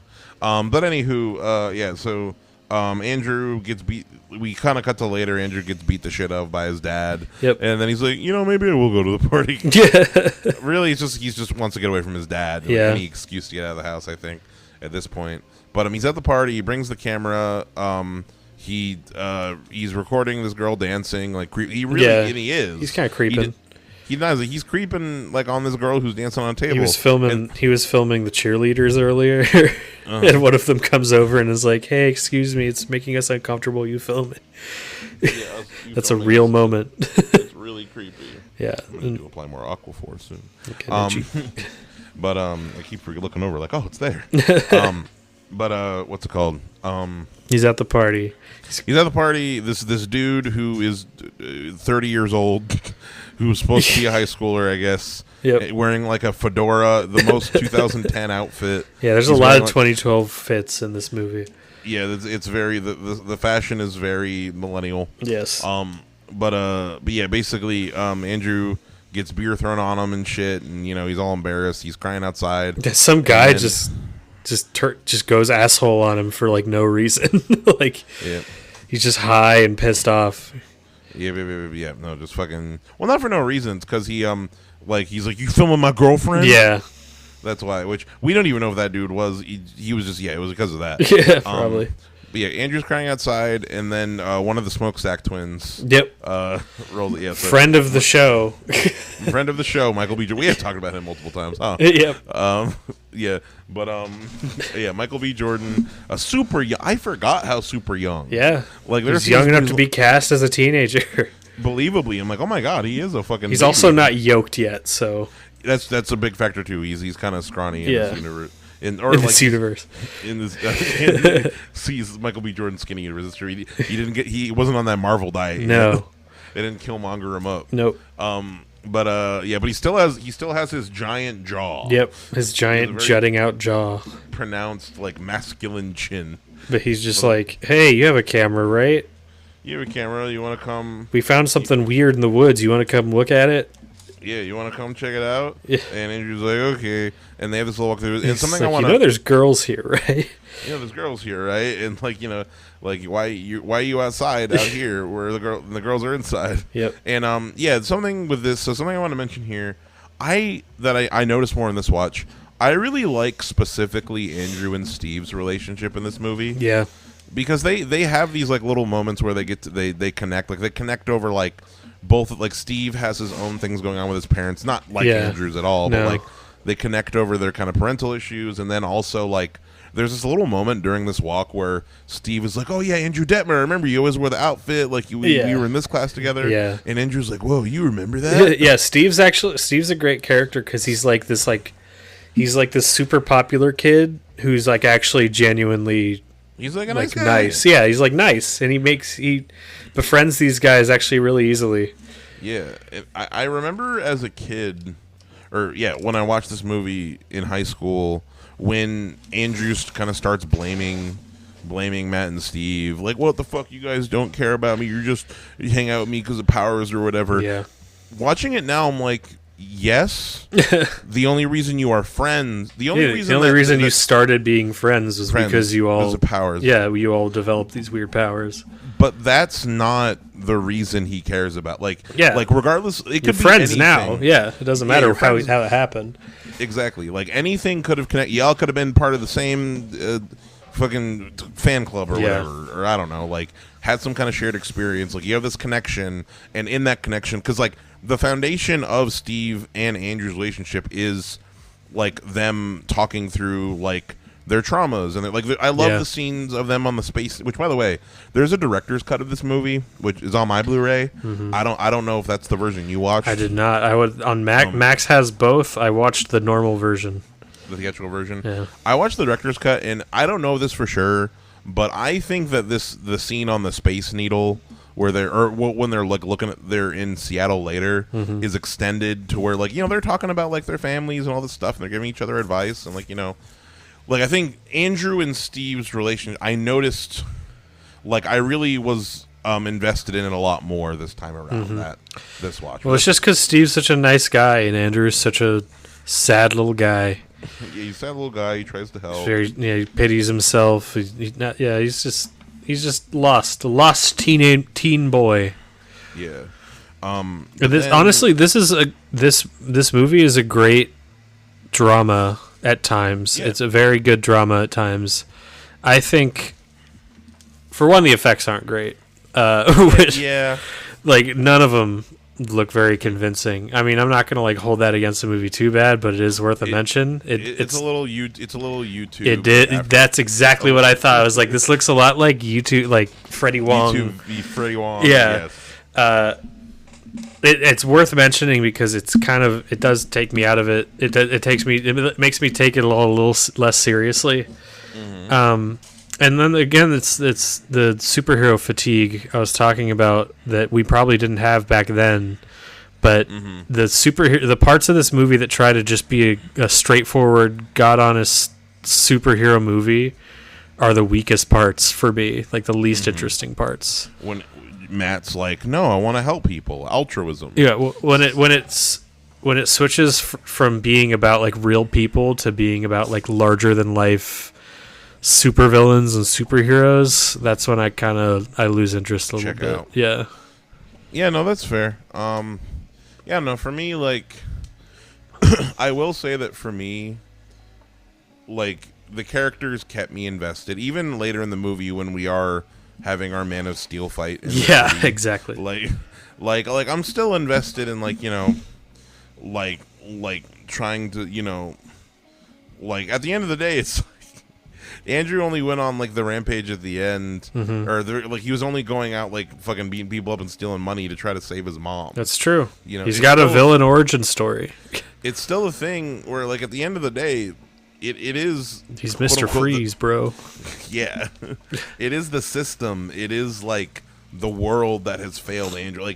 Like superpowers did not make Andrew into this monster. The world has. Poverty has. Yep. In the exact same way that Tetsuo did. So the world, it is. It's like from the point of view of an incel, Yeah. Exactly. No, it is. The world is the problem. The world is why I'm an asshole. They didn't see what a nice guy I really am. Well, the world brought out his assholeness. Maybe it might be it is true. The world propped up his assholeness. Yeah. Maybe more accurate, but anyway, they go down to this whole the Superman's fucking the crystal ship from Krypton is down there. Yeah, God knows what it actually is. Never get any kind of explanation whatsoever. I love that we don't find out. Yep, it's just a weird looking glowy thing that gives them superpowers. It's a weird looking glowy thing. That's all the script needs it to be. We don't have the budget to show you, like, I don't know, like the planet it came from. It doesn't matter. Or like the scientists in the lab. Because it's about the characters. It's about the kids. It's not about why. It's about the how. They definitely don't seem curious enough as to why. Well, they're like concerned. That also strikes me as just like teenagers are gonna be teenagers. Maybe just be like, oh my god, look at this cool shit I can do now. Like you're not gonna, they're not that intellectually curious as a 16-year-old boy. I remember as a teen. I remember as a teen being mad that we never find out more about the crystal and stuff. Yeah. But now watching it, I'm like, I really don't. I could give less. I don't care. Shit. Yeah. Like I said, it's a sign of the times. Because like I don't know, we've seen enough. Glowy crystals. Objects. Yeah. We've seen enough glowy super crystals. Like we're like, I'm familiar enough with the. Like, yeah, the thing gives them powers. Move on. Good. Yeah. Doesn't matter why. Yeah. But yeah, it starts off small with their little powers. Like we see them like throwing a baseball at each other, and they're building the Legos. And they're friends now. They're friends now. And also another thing that's kind of important about these like early stages is that it's very clear that Andrew is having like an easier time. He's like, Tetsuo. He's Tetsuo. He's got more universe juice. Yep.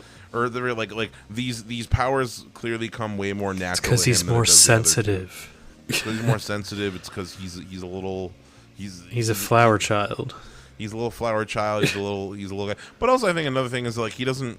I think a big element is that he doesn't really have much of a life. No. Like outside of hanging out with Matt and Steve, like he doesn't do anything. So he probably has more time to think of weird ways to fucking use his telekinesis to jack himself off. Yeah. Which he definitely did and just didn't film it. Almost. Well, he probably almost ripped his. That's the reason. Accidentally rips his dick off. That would have been really fun, like a video diary. Like, so something happened. I don't think I need to go to the hospital, but it got really close. He's like holding a bloody rag at his I think I need more practice. So I'm never trying that. Yeah. Which, funnily enough, there's a little bit. Steve talks about like going down on his girlfriend using telekinesis. There's like a little reference to that. But anyway, yeah. So there's a fun little scene in the grocery store that was all over the trailers for this movie where they're fucking with people in the grocery store. They're doing epic prank videos. They're doing epic prank videos, and it even feels like a YouTube prank video. Like you hear their little commentary. It's because it's 2012. It was the black guy this time. Yeah. Yeah. No, and also I buy their chemistry just as like three guys, just like three I think dumb kids. Three dumb kids. I think they all just like really sell the fact that they're like friends. They're like these young guys fucking around. Yeah. And the direct. Oh, I wanted to mention. I can't believe I didn't even mention this movie. Because we saw Max Landis and we got focused on Max Landis. So this movie is directed by Josh Trank. Yep. The thing that Josh Trank is most known for is fucking up the Fantastic Four. Is the 2015 Fantastic Four film. Yep. Now, here's the thing. When I heard that Josh Trank was directing Fantastic Four, I was like, oh, great. I loved Chronicle.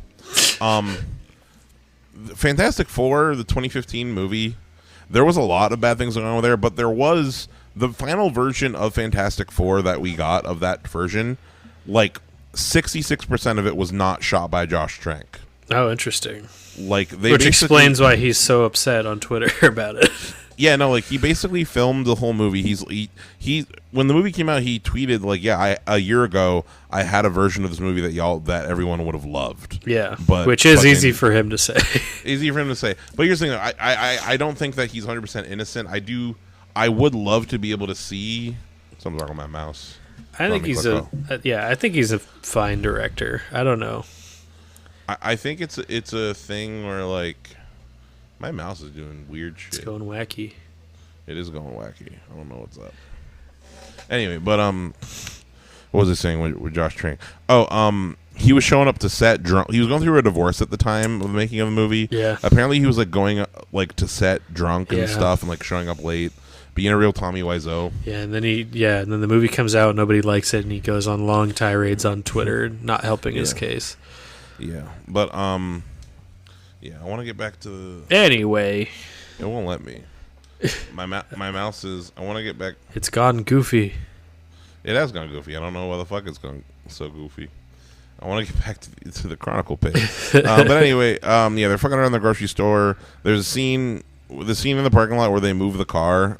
Fun fact: they basically did that practice. So they used like a fuck ton of like cables underneath the car, and they cut the cables out afterwards with post effects. That's kind of cool. But they did physically pull pull this car. That's why it's one of the most convincing effects in the movie. Period. But yeah, they had a good day. They're driving in the car, and there's like a big truck behind them that's like honking at them and shit, being an asshole. And Andrew's just like, hey guys, check this out. I'm gonna fucking kill this guy. Yeah, he pushes him off the road, off a cliff. Pushes him off the road, and this is an early on take of like, you know, like of maybe we should be watching Andrew here. Because yeah, like they go get the guy. Andrew's like, and they get the guy out of the water, and Andrew's like, "What? He's fine. Let's go." And Matt's trying to call the cops to like, because this guy very clearly needs medical assistance. And Andrew's like, "What? He's fine. Let's just let him go." Andrew tries to lift the car out of the water, and they're like, "Stop doing that!" And I'm like, maybe stop doing shit. Maybe he should do that. I don't know. Yeah, actually, that might be like the only thing he might be able to do to help. Do I have sticky keys on? I don't know. I don't know what's going on. Hope we'll be able to stop the record. Anyway, but yeah, so, and then afterwards, Andrew just very clearly doesn't have any sympathy towards the guy. Then, you know, Matt does the whole, like, we need rules. Yeah. Like, you know, we need Chekhov's rules. And they make the big rules. What is it? Like, no using against living things. Don't use it when you're angry. Also, another thing, too, that's, like, something that I think is, like, a nice little building thing, or, like, something to, like, kind of ramp, like, a good ramp up for the movie, is pretty early on they talk about how, like, you know, this thing, it's like a muscle. Like, you know, we got to work it out. Like, you know, last night, you know, we're getting stronger. They're constantly talking about how they're getting stronger. Yeah, it's a thing, and it's a thing where, like, you know, as an audience, you hear that. Like, I think it's a good device to be like, yeah, shit's gonna get fucked. Yep. Like, how strong are we gonna get? Is Andrew gonna turn into a giant flesh baby? He might have. We'll see. Yeah, he might have. Yeah, if he didn't get maybe Matt's gonna turn into a flesh baby. Hope so. Yeah, sequel. The sequel. Yeah. But then, yeah, we go to the next day. And Matt's picking up Andrew. Steve's like, meet me out here somewhere. They have a little chat where Matt's like, I'm not mad, I'm just disappointed. Yeah, pretty much. It's like, I'm not bad, just quit being fucking weird about everything. Yeah. And then we get a scene where they show up to this like junkyard area, and Steve's fucking flying. They can fly. Michael B. Jordan is being suspended on a big crane out of frame. Yep. Very clearly. Very clearly. But, you know, he's like, trust me, guys, it's easier than it looks. And there's a little sequence where they learn how to fly. And something to note, another, like, little Andrew-Steve, like, friendship thing. Like, in this scene, Andrew is wearing Steve's leather jacket. Oh. Put that out there. So it's like, because they're buds. They are buds. They're good friends. They're good friends. Hope nothing bad happens to either of them. Yeah, hope that like that relationship stays solid. But anyway, Steve. They fly and they go flying, and it looks pretty bad. But one of the coolest concepts of the movie happened where a plane comes out of nowhere and almost takes them all out. Yeah. Even though the effects look bad, I do like some of the realism elements of like one, it would be fucking loud up there as far as like you're flying around that fast. Yeah. The winds. Yeah. Like the winds are. You wouldn't be able to breathe even. Yeah. And also how cold it is. Like they're all bundled up. Frozen. Yeah. Yeah. It doesn't. Don't think about it too hard. It's cool. Don't think about it too hard. But I don't know. They did more. They didn't have to have them like bundle up and like be the whole thing with like the noise. But yeah, they almost get hit by a plane. And Andrew saves them. Saves Steve's life and catches his camera somehow. And catches the camera. Does it all. Camera catches everything very well.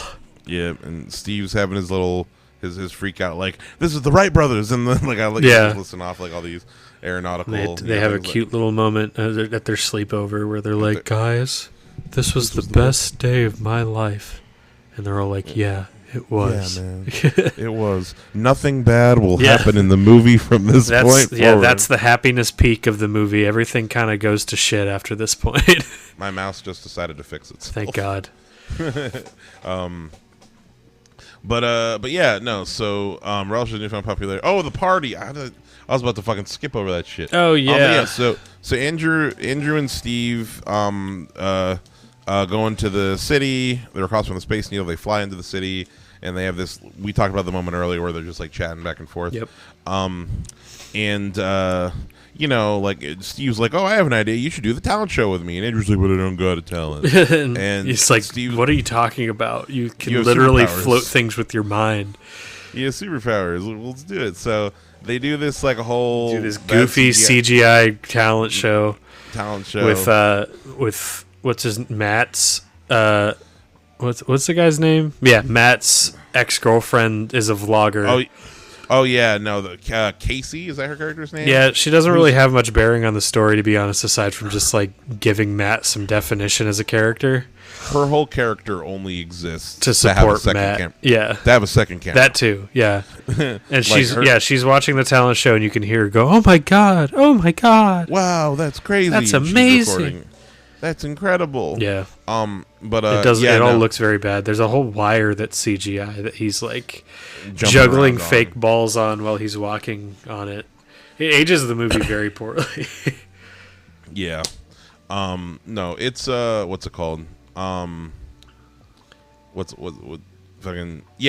doesn't look great. No. But the crowd's going crazy, and the next scene they're at a giant mansion. Whose house is this? What high schooler? There are who lives outdoor in this house? couches. What's going on?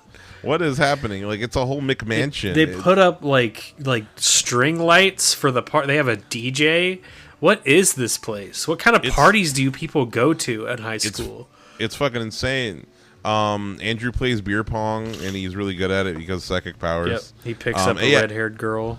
A pink-haired girl who is in her 30s. Yep. Who must have just gotten held back a lot. Like, no offense to this woman. Like, she's an attractive woman, but like she does look too old to be in high school. Everyone else, I can swap. Kind of buy. I kind of buy as a high school. Yeah. Andrew, yeah. Michael B. Jordan, in retrospect, yes. Sure. Like, I can buy. Yeah. Matt, I don't know, but like for the most part, I can buy it with everybody. This woman, no. No. She's a teacher, maybe. Which makes it extra weird that she really wants to bang Dane DeHaan. Who's the youngest looking of them. Yeah. Like, who's the most high schooler looking of them. And then, they go up and he throws up on her. He throws up on her. He probably does first time drinking type deal. And, he very quickly, he turns on a dime. Yep. From this point forward, it's like a green text, Yeah, especially because Steve comes in with maybe he's kind of a shit about it, but everyone's drunk at this party.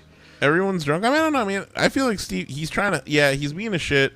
I can see why Andrew got his mad, but like in retrospect, he was trying to help. He was in his own way. He was being like, yeah, it's no big deal. Like, don't worry about my jacket. Don't worry about this. Like, this happens. Yeah. Like it's in. But Andrew just isn't having chill about it. Like, he's super embarrassed. He's just super embarrassed. Like, yeah. And as a high school, it makes sense. Like, this thing happening, the whole night's going perfect. He probably had a lot riding on this. Yep. And he was about to lose his virginity, and look what happens. And he's brooding in his incel corner. Yep. For sure. And he goes. He goes terrible. So I think the next scene. Yeah, the next scene is Andrew's dad. Andrew's mom's not doing well, and Andrew's dad finds the camera. Yeah, and he's like, "You've been hiding a $500 camera." Well, your mom is sick, and fucking. They have a yelling match in the basement where he's like, all my money goes to your school, and he's like, "I'm going to fucking public school. You don't pay for public school, you moron." You fucking idiot. Yeah. And then Andrew's dad tackles him, but then Andrew psychics him up against the wall. Yeah, blasts him into a wall. Yeah, which I love the moment. I don't know why. This is satisfying. Just the idea of I don't know. My mother wasn't abusive. I love but I don't know, the idea of I've been in situations where I felt overpowered. I felt when you're a like kid, it was really just the idea he fucking literally just force chokes his dad up into the wall. Like, I could crush you. Yeah. We see him. He disassembles a spider earlier, which is a shot that I really like. No, it's a great shot where the spider, he pulls his legs apart and it vibrates and it goes. Poof, and it just breaks off into every part of a spider.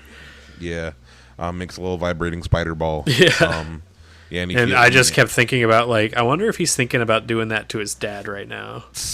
Probably just disassembling him. Yo, R-rated Chronicle, let's go. Yeah, that would have been better. That would make it a better Akira remake for sure. Yeah. His rampage ends too soon. Yeah, no, it's a pretty quick. Yeah, he doesn't do enough damage. God damn it. No. Also, how he gets killed is kind of stupid, but we'll get to that. The whole third act's kind of stupid, but yeah.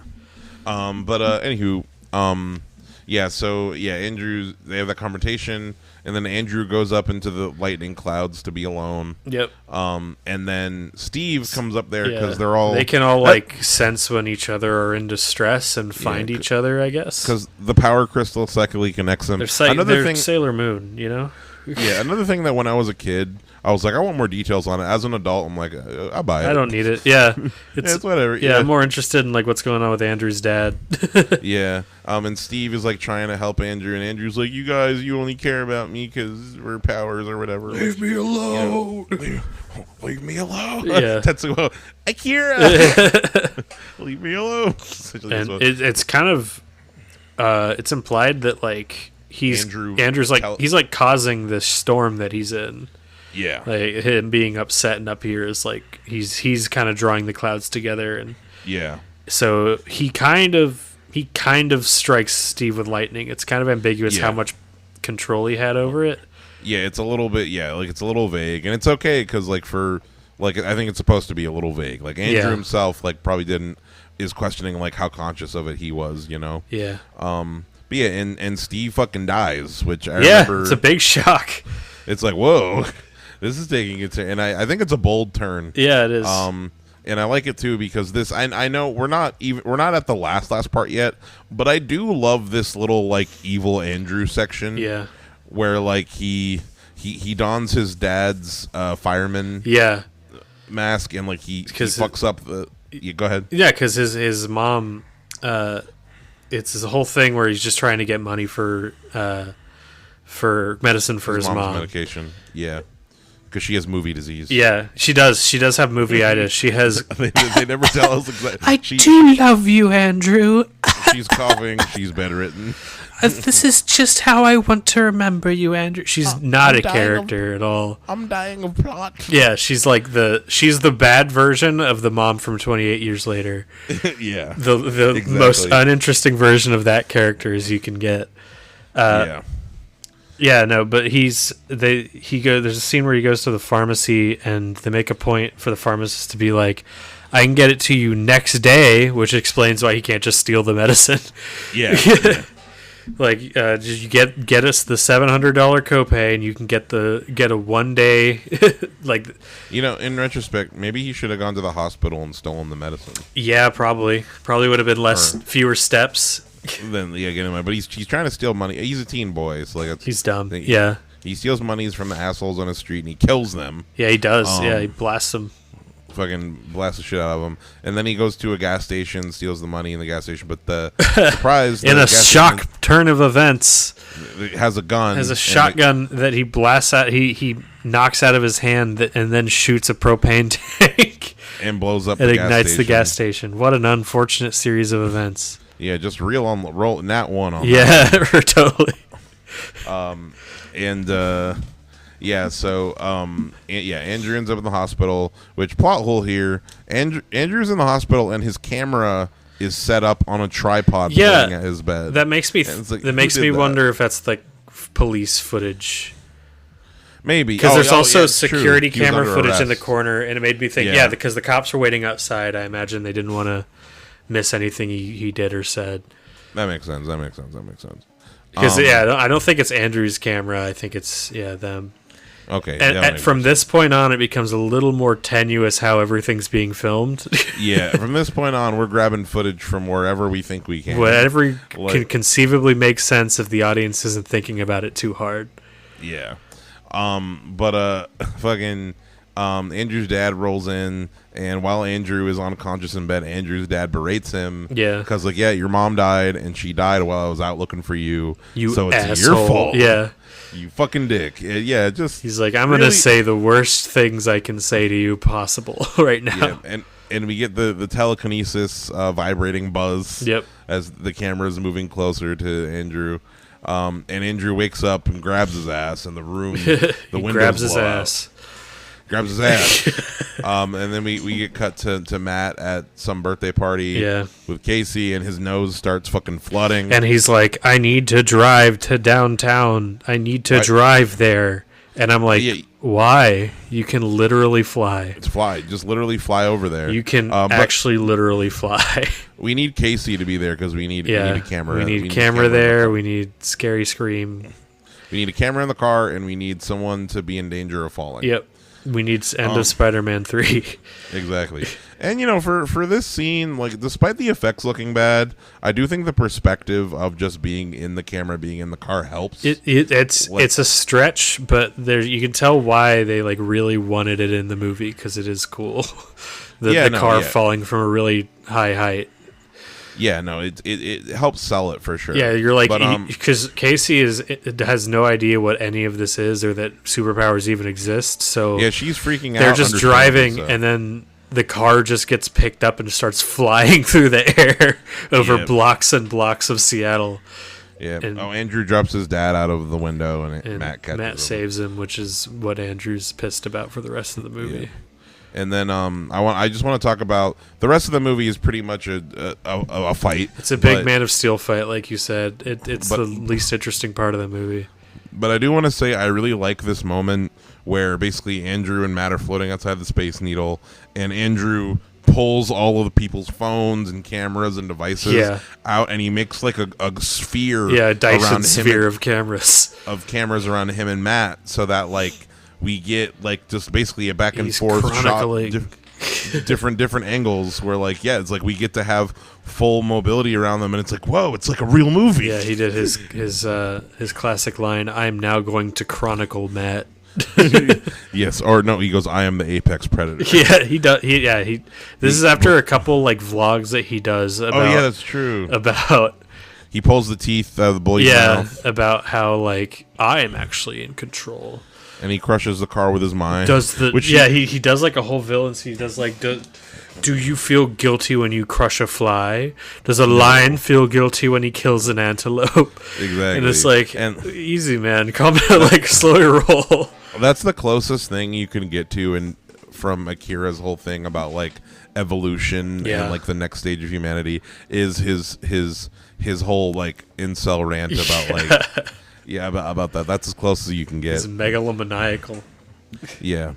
But yeah, no. So then we have a big Superman fight. There's some cool moments. I like the part where like there's like a dude. We're in this couple's apartment. Yeah. And the man is like recording. Like, are you seeing this shit? Yeah. And he's like, she's like, put away the phone. And then they fucking blast through the floor of the apartment. Yeah. It's cool. It's just. I don't like how much of a monster Andrew turns into for this part. Like What do you mean? He's like all hunched over. I don't understand he's super upset, but like he's just I guess he's lost his mind at this point, but he's just seemingly like lost all of his humanity. Well, his mom's dead. Yeah. His dad blamed him for him. Also, it's a thing where it's like, he's like it's all out in the open now. Yeah, everyone's attacking him. The military's attacking him. It just feels like it's gone full like cartoon supervillain at this point. Yeah. Well, I think another thing too is that he's overtly killed people at this point. It's true. Like he's really. I think in my head it's like he's gone past the point of no return. Yeah, he's leaned into it, but it feels it's the weird the outfit that they have him in. It looks super like. Staged, yeah. It starts to feel a lot less genuine, and I mean, of course, it obviously is going to because like it's people flying around and fighting, but like it just feels the stakes have felt like they've lowered. Like that I've lost all like the human connections I'm interested in, and honestly, the relationship between Matt and Andrew isn't even the most interesting relationship in the movie. So and it's now what the movie's expecting us to take like super seriously.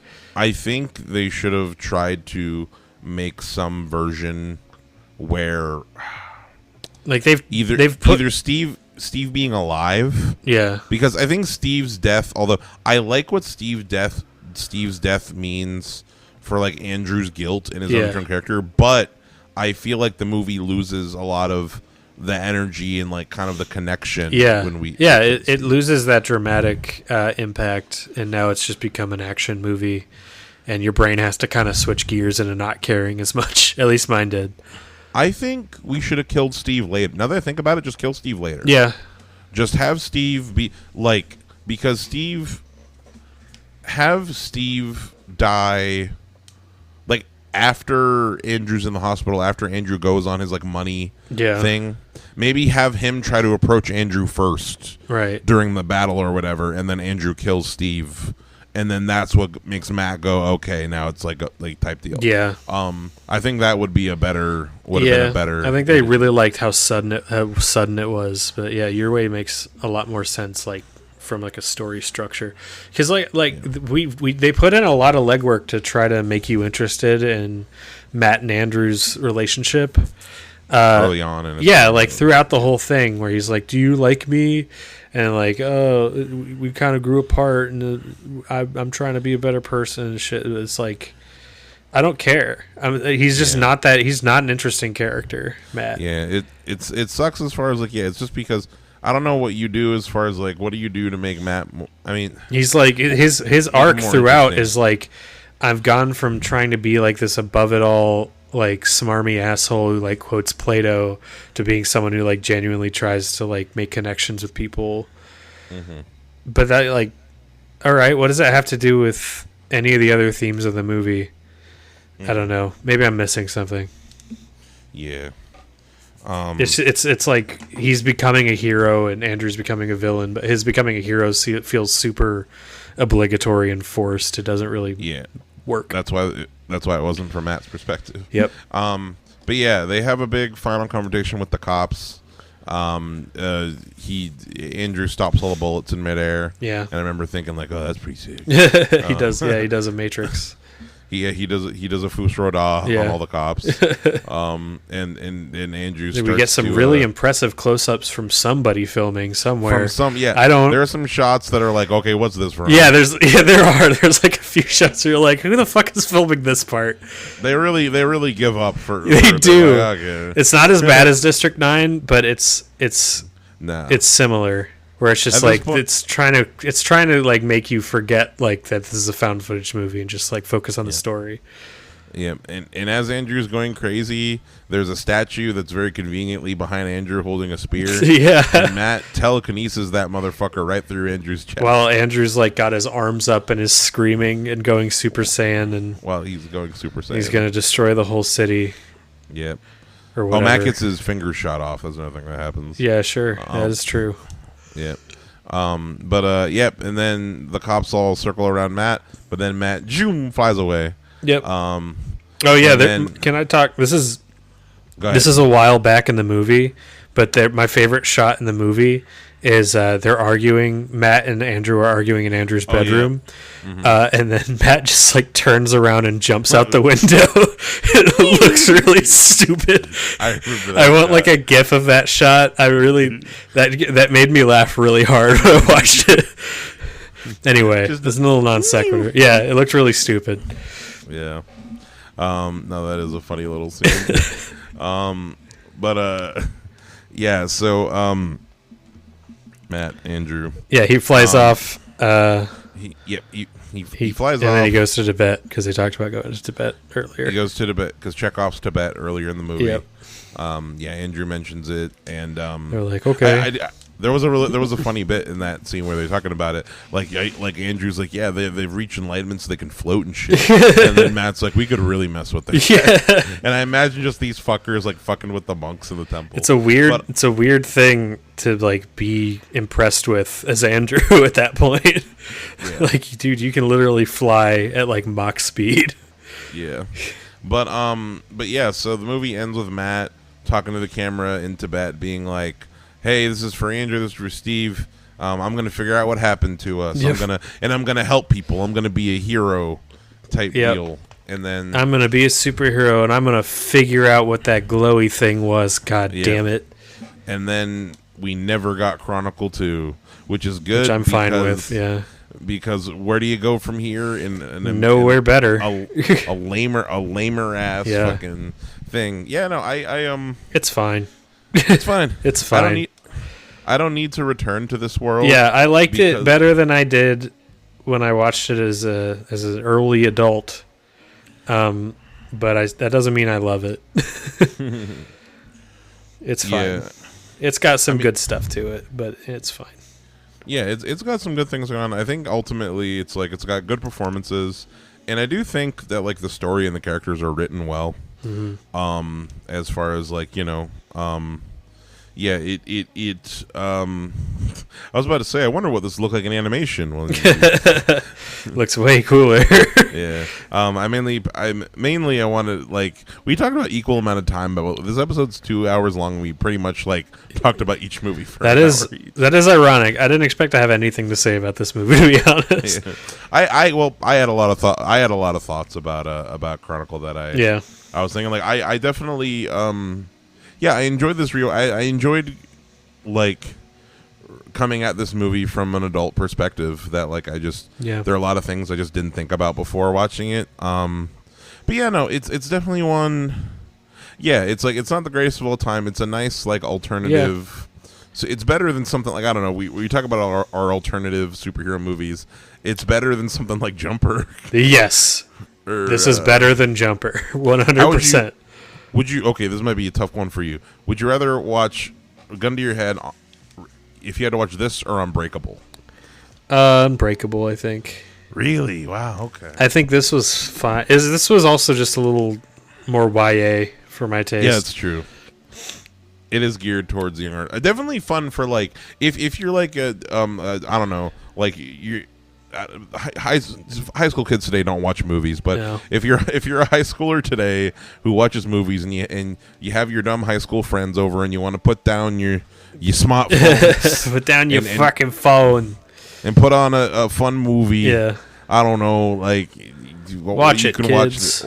Watch it, kids. It's a good heard time. Of Josh Trank. It's fun. There's nothing. He made a movie some people like, and then a movie nobody liked. Watch this after you watch Akira, if you want a dumber version of Akira. Yep. I would love an animated found footage Chronicle. That'd be interesting. Animated found footage. Interesting challenge. Insane. Yeah. Insane. But never want the goddamn. Live action Akira. No, please God, don't make it. Props from Chronicle. There isn't shit, huh? I'm gonna have a CGI baseball, just because it'd be cool to have something made of CGI. You know, it was the most CGI looking baseball. Yeah, it was. It was really hard to take as an actual baseball. Yeah. God. Yeah. Took the only thing. Everything else sucks. The only other thing I can think of is maybe the blue crystal. Yeah, I guess that thing's cool. Could be an accent wall. I don't know. It's just a big glowing crystal. Yeah, it's not. Yeah, it's whatever. You could have. I don't know. This might be me. I like Matt's coat at the end. His blue. Yeah. His blue winter coat just looks comfy. You just get a nice coat. I just want that in my size. That's fair. I don't even have to say it's from the movie. This is as valid a reason as any. It's just a nice coat for a prop. I'll just take another prop from Akira. I'll take the fucking. I want his pill jacket. You're just taking a different jacket. All the jacket. Yeah, but that one I will tell people is from Akira. Yeah, that is true. Yeah, or the little game. The laser gun's cool. The laser gun's cool. Maybe a model of the space laser. Yeah. The Sully. Yeah, this movie didn't have it. I want the glass jars of full of Akira. Oh, that's They're good. Labeled and shit. Labeled, yeah, that's good. That fucks. You have it on the shelf. We just have a bunch of props from Akira and none from Chronicle. Yeah. Period. But yeah, this was Midnight Movie Gang. It's currently 8:36 p.m. Midnight Movie Gang. This is a longer one than I thought, but hey, just when time's going. Yep. It goes. Yeah, thank you so much for listening. Stay tuned. We got a lot of good stuff coming down the pipeline. I'll tell you, I got me and Deep D are doing a samurai episode, and me and my boy Jack are doing we're doing Mars Attacks and The Martian. Oh, nice. Mars. That's a good collection. Yeah, so there's more coming down the pipeline, folks. Go to www.midnightmoviegang.com. The site's functional. It'll go through redesign, but you can check out the store there and buy a VHS tape. Mm-hmm. Nobody's bought one yet, but I also haven't really been Please buy. Promoting it a whole lot. But yeah, no. Stay tuned. Thanks for listening. Bye-bye. Bye.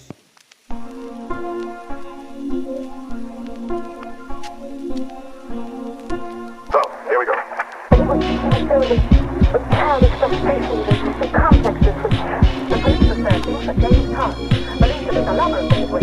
And her partner is the horrible murder of Walter. We grant everybody that I'm here to hold on. Oh, please tell me where he's going. Please tell me. Sorry, I don't know. How long is it? How home could I got in here? 3 tickets to Albany on 6 o'clock train tonight. What do you mean, Special agent. Special